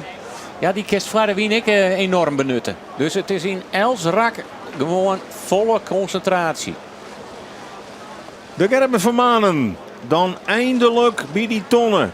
Ja, en zo dicht als er niet krijgt bij de Lemmer weer. Zo grut is het god nou, want we binnen 3 minuten 50 verder voordat het Jereveen achter de Lemmer om deze tonnen draait. De Gerben Vermanen bij Sietse Brouwer. Nog strak op het tweede plak, maar hij had wel terrein verlen op de Lemmer. Hij had een behoorlijke marge met Akkerum en met Huzum. Maar ja, Huzum vanaf 14, Jereveen kwam vanaf zo'n. Dat kan haast nog wel een spannend worden bij de finish. En Huzum leidt nou weer in de gunstige positie ten opzichte van Akkerum. Die maaien als eerste de tonnenronde. Dus deze twee die binnen de hele wedstrijd elkaar een beetje narien. Ja, op een sportieve manier dan. Want je Akkerum hier al even de rem een zeker achter. Die ene had een puts, de oren had iets van zeildoek maken. Ja, amer, sek. Die ze erachteraan hingen om te remmen. Want ja, die wil net onder de tuig komen van de Huzumers en die doch het keurig deze twee. Het ligt wel synchroon zwemmen. Gecontroleerd, beheerst komt het scootje van Huzum op de tonnen. En die doggen dat hier 5 minuten en 20 letter als het Lemsterscootje.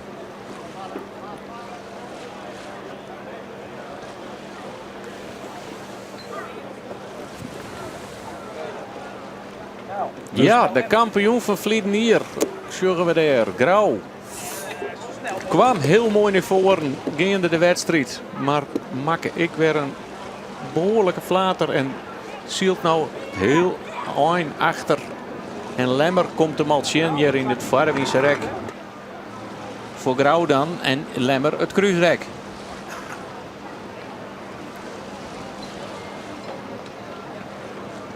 Ik Akkerum om de tonnen voor het laatste kruisrak.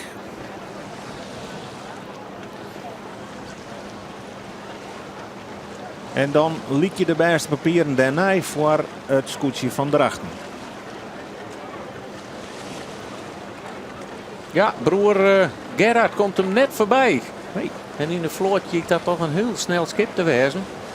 Maar Jeroen doet het prima.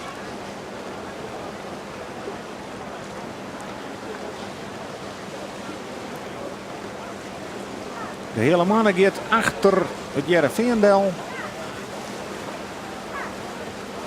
Op Jereveen voor de hele mannendel. Krijgen we bezien willen.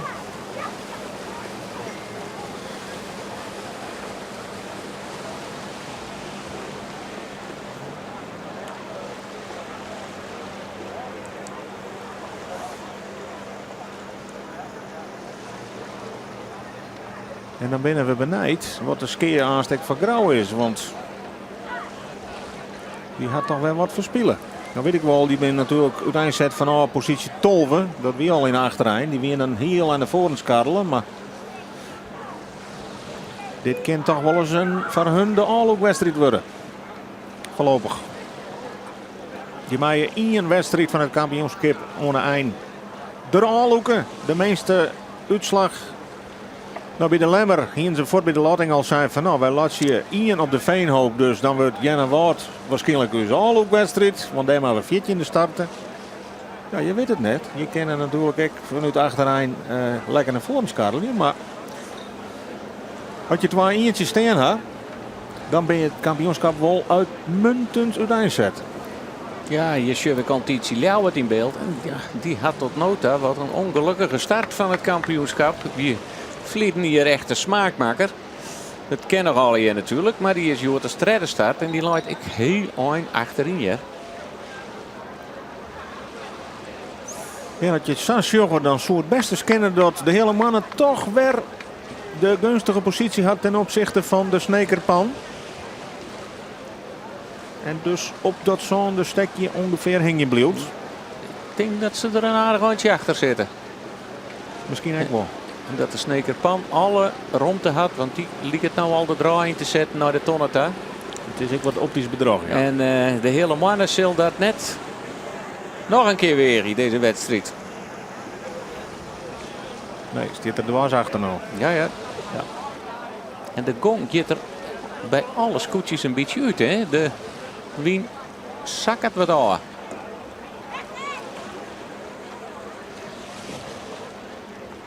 Staren gewoon gaan we naar een heel spannend slot van de wedstrijd hier op de Veenhoop. Want als wij inderdaad finishen kennen op wal, met dat Scott langs die bordjes, dan wordt het aan rekeningen, puzzelen.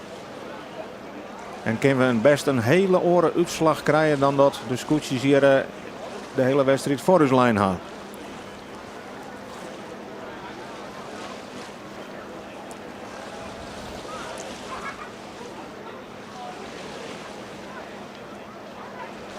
Daar is Grauw. Een heel lijn in het achterveld.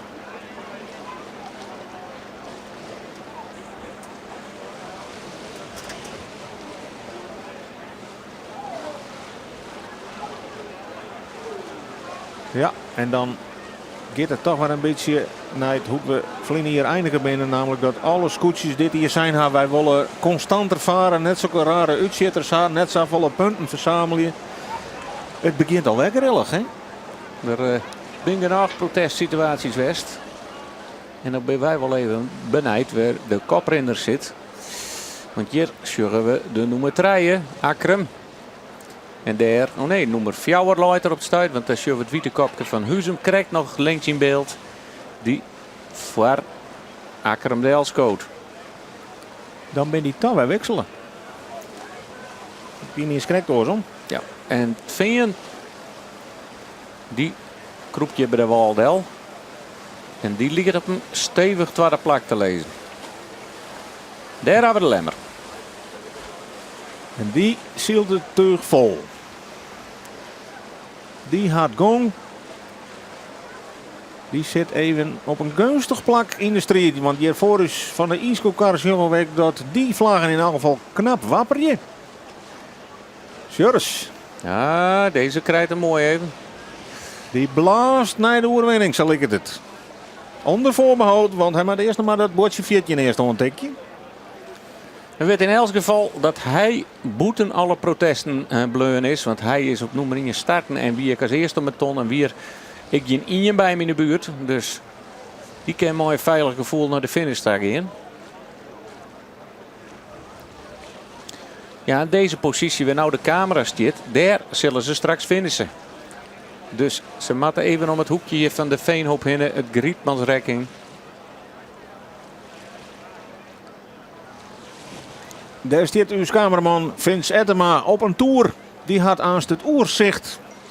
Die kent zien welke scootjes wanneer finishen. Ja, deze had een lekker tempo erin, hè? Want hij zou het Grietmansrak aanst inblazen kan. Daar is Jereveen. Op de tweede positie nog altijd. En skien daarachter. Daar komt Huzemolle weer aan. Dat gaat weer. Ze krijgt ik behoorlijk rutter. Ja. En dan nog even voor de duidelijkheid. Huzum moet nu plakje in finishen. Botje in. Want hij is op 14 starten. En het VM moet nu botje nummer 8. Ja, virtueel had Huzum hele goede papieren. Al denk ik dat Lemmer toch wel een heel groot gat had. Ja, nee, ik zet al mijn geld op Lemmers als het nou liekt. Maar je moet er nooit een krokodil pesten voordat je de rivier op binnen zeiden ze wel eens. Laten we gewoon maar eens even zien wat er nou gebeurt. Maar hier zit ik wat romte tussen de skippen. Dus is zal net zo volle mee gebeuren. Huzum op dit stuit ik volle skraler als Akkerum. Akkerum maakt volle meer Delje aan. Maar ja, ze komen weer in de buurt bij het bakje. Ja. Dus René, helm op. Voorzichtig. En daar komt een vlaag in het tuig van Akkerum. Sjurres, die kunnen nou opstekken. Die kunnen nou meters pakken. ja, Saskeef hebben ze het nog net zien. Nee.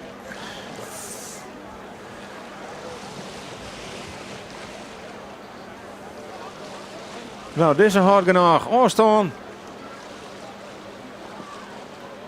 Gaat de gonger lekker in. En dan ben ik benieuwd hoe vier oud de Lemmer nog van het Grietmansrak al is. Want dit is qua positie de nummer 3 in het wedstrijdwetter. Huzum. Maar hiervoor zitten nog het Jereveen en de Lemmer. En vooral de Lemmer die moet haast in de buurt komen van het finishgebeuren. Daar binnen ze.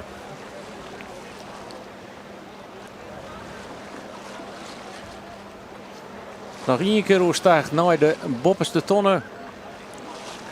En dan nog eens een keer oestaag naar het Grietmansrek. En dan is Lemmer te plak. En dan kunnen ze feest vieren met deze meesten hier op een vakgroen.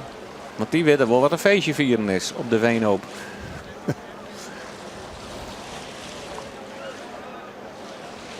Concentratie op het voordek bij de vakkenest. Jenne Woord. Kennen die nog wat goed meid zien het laatste eind. De Lemmer voor de 7 Woldendel. Het startskip van de SKS. Ze binnen hier al haast onder de bocht. Dat denk ik Elke, hè? Ja, het kan. Ja, Ja. ze gaan al om een bocht. Ze gaan het Grietmansrek in. Het is bezield, zat te zien. En dan begint het interessant te worden. Hoe het komt bij de 10.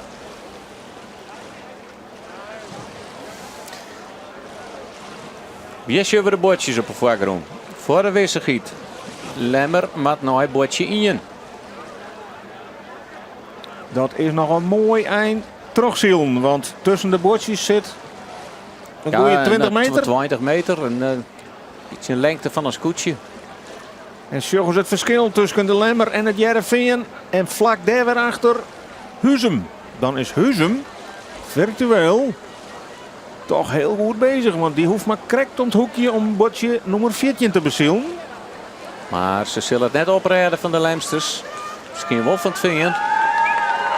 Maar hier is Lemmer. Ja, de wien is gunstig. Hè? Ze kunnen het prachtig bezielen. Ja, dit is... Nou, tel maar mooi. Bordje 12. Daar bordje 10. En dan binnen de heerkoninginnen van Jenna Woord of de Veenhoop die alle bordjes vasthouden. En sjug eens even. Wat een gong. Een snor van de kop, zei hij dat dan. Soeverein. Nee, positie nummer 1. Dan hebben we het over de einduitslag. Onderwijs. Nee, het fiesta-bordje. Albert Visser met het Lemsterscootje. Hij is bordje 8 al voorbij. Daar is bordje Zoon. Hij mat nog een paar bordjes ha. Maar die andere scooten achter hem. Die binnen nog net eens zo'n hoeketa. Dus het zocht er fantastisch uit. Voor het Lemsterscootje. Nee, de overwinning op Grauw. Nou, onderwijs. Nee, de dijtitel hier op de Veenhoop. De muziektint, die ben ze al voorbij. Daar maar we heen en wie ze al op het voordek. Waar staat bordje nummer 1? Zoon is al voorbij, Sijs is al voorbij. Waar is dat bordje? Waar staat de man met het schot? We luisteren je mij. Er wordt al jeugd. En daar binnen ze er wist van.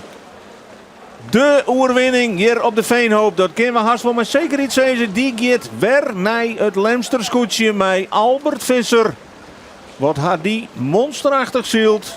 De hele wedstrijd die voorsprong behouden. Even liep het erop dat het Jereveen dichterbij komen zou. Maar ze ran weer uit in de slotfase. En had een dreamstart van de 74e editie van de SKS. Het scootje van de Lemmer. Wat een begin van het kampioenschap. En hier de nummer 2 op het wedstrijdwetter. Maar naar alle gedachten net in de einduitslag. Want er is wat daar gebeurd. Dat is het scootje van Huzum. Ja. En die snijdt er zo achterdel en die zou misschien Saad Grietmans raak wel in kennen. Koe het Veen hem nou net bezielen? Of dachten ze dat ze nog een tonnenronde moesten? Dat kan ik me haast net voorstellen. Nee. Maar dat zullen we haast, want die tonnen, die bovenste tonnen, ik dacht eerst ik nog even dat ze die ronde moesten. Maar nee, die eruit hellen. Ze van de onderste tonnen scoren nou het Grietmansrekking. En nou is het toch even net schierig. Ken Huzum mooi de snelheid die ze ha onder de tuig troskoen van het Veen. Het liep het erop, het liep het erop. 3 minuut 45 lien kwam de Lemmer al om die hoeken. Daar zijn deze beide scootjes nog altijd net. Dus het is een enorm god wat de Lemster slijn ha. Maar op dit stuit binnen de beste papieren voor het scootje van Huzum. Die hoeven alleenig bordje in je maar voorbij om te finishen. Wils de vensters nog een heel eind trossiele matten.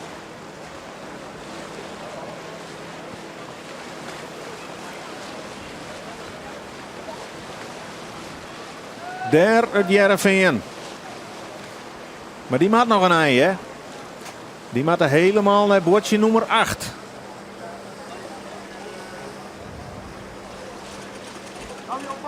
En Huzum kan hem ik bezielen, hè? Huzum hoeft net meer een slag te maken. Die had nou wel een smarge wief van het Veen. Maar dat zal hun helemaal niks uitmaken.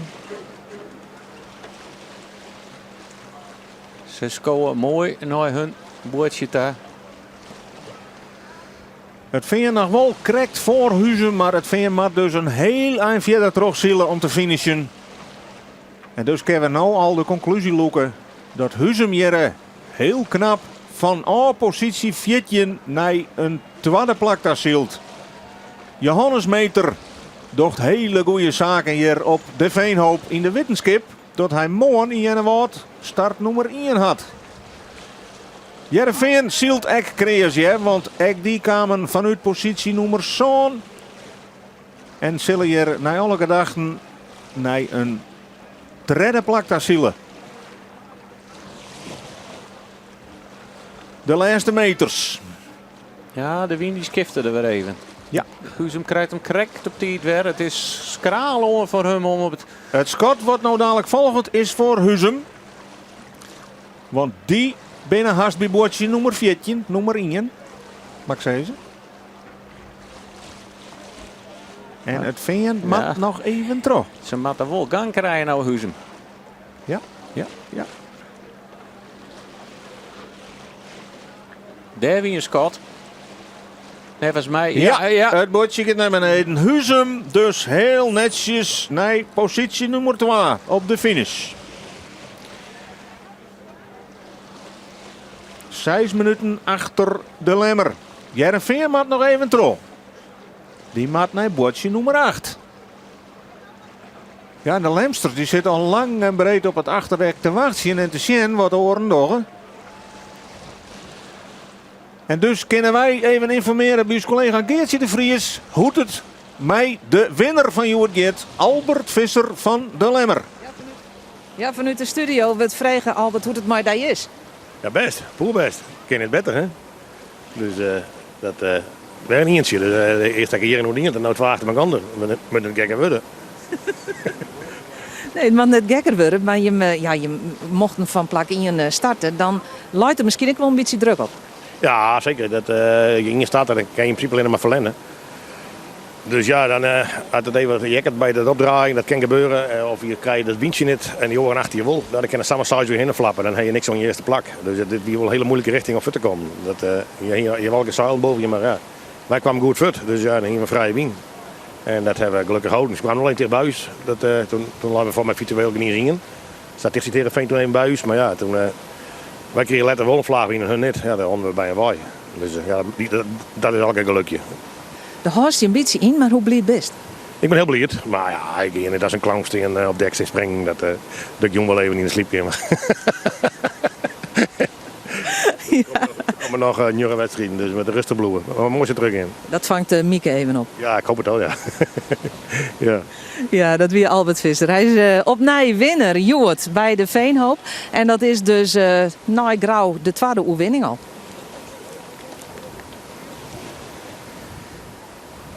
Ja, een poer best begin dus voor het scootje van de Lemmer. Maar wij zullen even hoe het hier verder teruggaat. Want Heerenveen is intussen gefinished als nummer 3. En daar komt het scootje van Akkerman. Van A startplak nummer 8. Dus finishje bij nummer 7. Jennewaard, die weer starten op 9. Dus tussen die beiden kan het nog wel eens spannend worden, Elke. Ja. Het lijkt erop dat Jennewaard hutter gaat. Het laatste eindje. Het wind die skift het je toch de hele tijd. En net alleen in richting, maar ook in kracht. Dan lijkt het me toch dat Jennewaard die zit deun op de kont van Akkerum. En die hebben toch Jennewaard aan een... Ze lijnen er 2 plakken achter, maar ze zitten nog volle dicht erop. Ja. Dus Poer beste wedstrijd, want die hier nemen het akkefietje, maar de hele mannen daar ze helemaal in vernieling rekken. En weer een hele vloot voorbij moesten. We zullen nou even zien dat we de bordjes in het zicht krijgen. het schot wat nou komt is voor Jennewaard. Want die moet naar bordje 6, denk ik. Nou ja, het is ook maar één. Dit is echt millimeterwerk, hè? Dit Ja, kan wel eens maar- heel spannend worden, ja. Want Akkerum moet maar één bordje verder. Ja, Akkerum is al binnen. Het lijkt erop dat Akkerum krijgt voor Jennewaard eindig is. Maar ja, dat krijgen we wel even terug van de meesten die er vlakbij staan. Het zal erom spannen. 4 en 5 in elk geval. Jennewaard en Akkerum. De volgorde is nog even onder voorbehoud. Verschil tussen deze beiden binnen heel liets.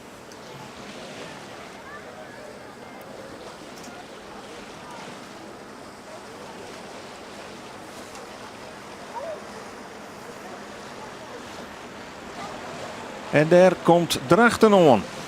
Drachten van nummer 13 al starten. Dus die moet echt al finished wezen. Want die ben bootje nummer 12 lang voorbij. Ja, ze hebben toch, wij draaien de bootjes om, dat is ook logisch, want dat is toen eerst. Maar ze hadden alle bootjes wel verwisseld, omdraaid. Oh. Dus de boten die staan nou, maar het Sien die staat nog op het vierste plak. Dus en Jochen Jerre nou deze. Dus het bootje wat daar staat, dat is ook het plak waar het scootje eindigt iemand.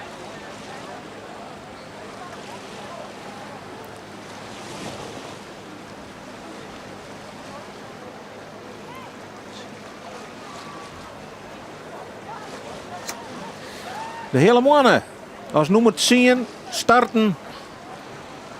Wat zijn die daar boven leidt nou, die is op nummer 5 starten. Dus de hele mannen onderwijs naar plak zo'n.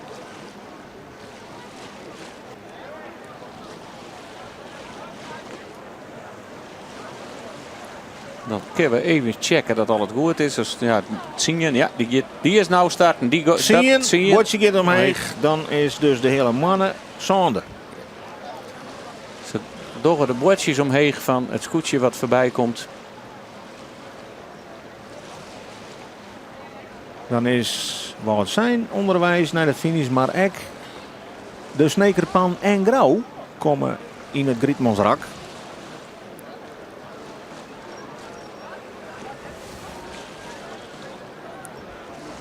En dan zal Grauw zo'n beetje bij bootje nummer 12 wezen nou, denk ik. Wil de Snekerpan van bootje 4 starten weer. En nog een eindje Trossillemat. Zal Grauw dan toch nog een inhaalslagje maken? Hè? Ja, die bootje 12 gang omheen, dat weer van Grauw. Dus Grauw is finished. Ja, en dan liep het zo'n vredige finish van alles. Maar oh, wat is er in de hele wedstrijd wat gebeurt. En skippen elkaar op, stekende knibbels, scoren in de holle. Bakjes van de cameraman, de rammelden heen en weer. Zie het weer van alles in, Frederik. Ja, het gaat maar terug. Wij worden bedoeld nota. Bij mij graag wat verdividage in de wedstrijd. Nou, dat krijgen we volop vanuit verschillende hoeken.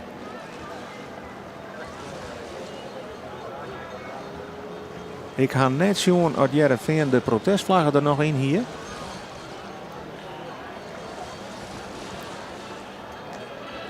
Het scootje van Grauw dus binnen. Onder voorbehoud voorlopig even op positie nummer 9. Dan zou de Snitserpannen onderwijs wezen naar plak 10. Maar het is alle keer onder een dikke voorbehoud, want het lijkt heel deun op elkaar.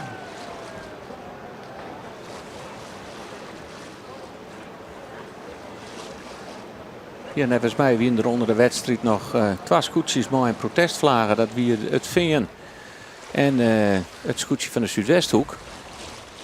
Dus maar ik nog maar even bij de Zuidwesthoekers zien als die mooi de rode vlaggen oer de finish in komt. Ik Ljouwert binnen. Ljouwert vanuit derde plak van de walaangang van de midje. Daar is de Zuidwesthoeker. Die maakt naar bootje Alve, daar ben ze haast. Die ben in elk geval de Jouwer voorbij.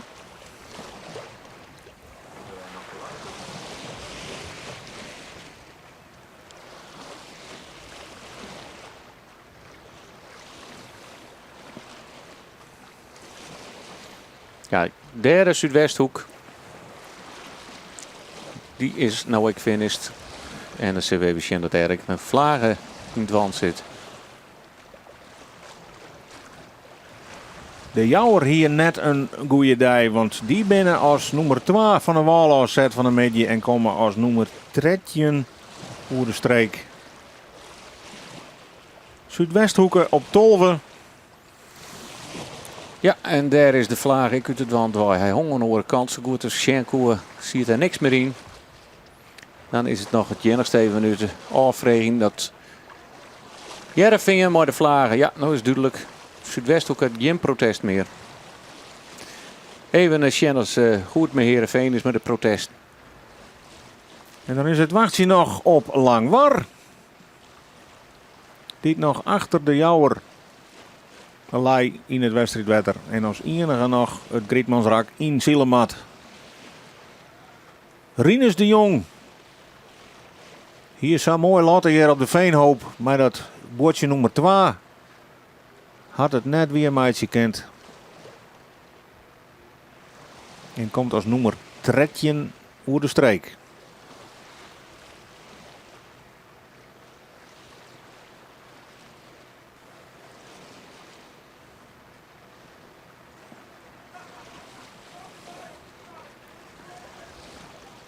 Ik geen protestvlaggen hier te zien.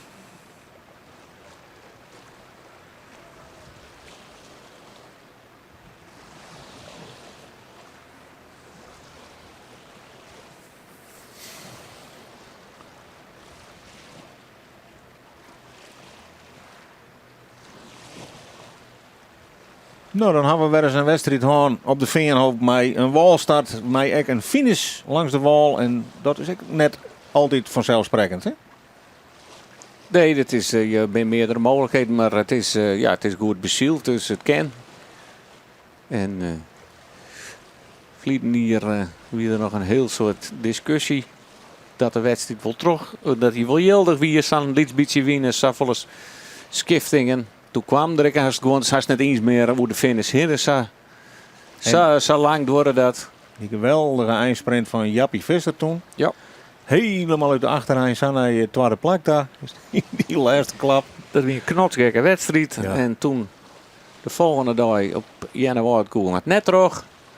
Maar de sterren staan nou al wat gunstiger voor deze twee plakken qua win. En bij het binnenvaren van Langwar komen we eigenlijk onder de eindjaren van de wedstrijd op de Veenhoop. En dan is het Jaap Zwaga die het onderwijs kan rekken onder knibbel. Die hier de regen sluit met een 14e plak. Hij moet nog een stukje terugzielen. Want hij wie uiteindelijk zet van positie 6.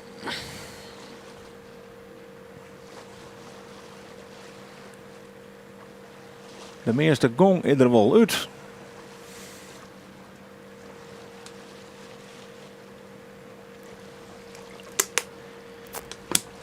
En dan binnen we mij ook nog even in afwachting op de officiële uitslag. Maar ik kan wel opnemen zodat wij het ongeveer zien onder voorbehoud. Dan gaat de oerwinning, daar ben we wel wees van, naar de Lemmer. Vrij voor. Roemen voorsprong. Die wint hier op de Veenhoop. De tweede plak is nou gedachten voor Huzum. Derde wordt het Jereveen. Vierde is nog een beetje discutabel. Of Jennewaard of Akrum. Die zitten heel dicht bij elkaar. Op 6 drachten zo'n de hele mannen. 8 woord zijn. 9 Grauw. 10 Snits. Alve Ljouwert. 12 de Zuidwesthoeken. 13 de Jouwer. En het scootje wordt hier voorbij drieuwt. Dat is Langwar op plak nummer 14.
En zo komt er dus een eind aan de wedstrijd hier op de Veenhoop. We zorgen dat de fok naar beneden gaat bij het scootje van Langwar. Die eindigen hier op plak nummer 14. De winst gaat voor de tweede keer op Riegen naar het scootje van de Lemmer met Albert Visser. Hij eindigt hier op een ei als eerste, Krekkers in grauw. Tweede wordt het scootje van Huzum. En een derde plak is er voor het Jereveen. De officiële uitslag die ligt nog even op een wachtje. Dat wordt nog even bevestigen. Maar Sas jocht het podium er naar alle gedachten uit. En hebben we een prachtige zielerijsjongen op de Veenhoop met een walstart en met een finish langs de kant. Dat is lang net vanzelfsprekend. En hopen we jou morgen weer te zien. Dan zielen we op Jennewoud en krijgen we op een nieuwsgierige zielerij. Graag ontmoet.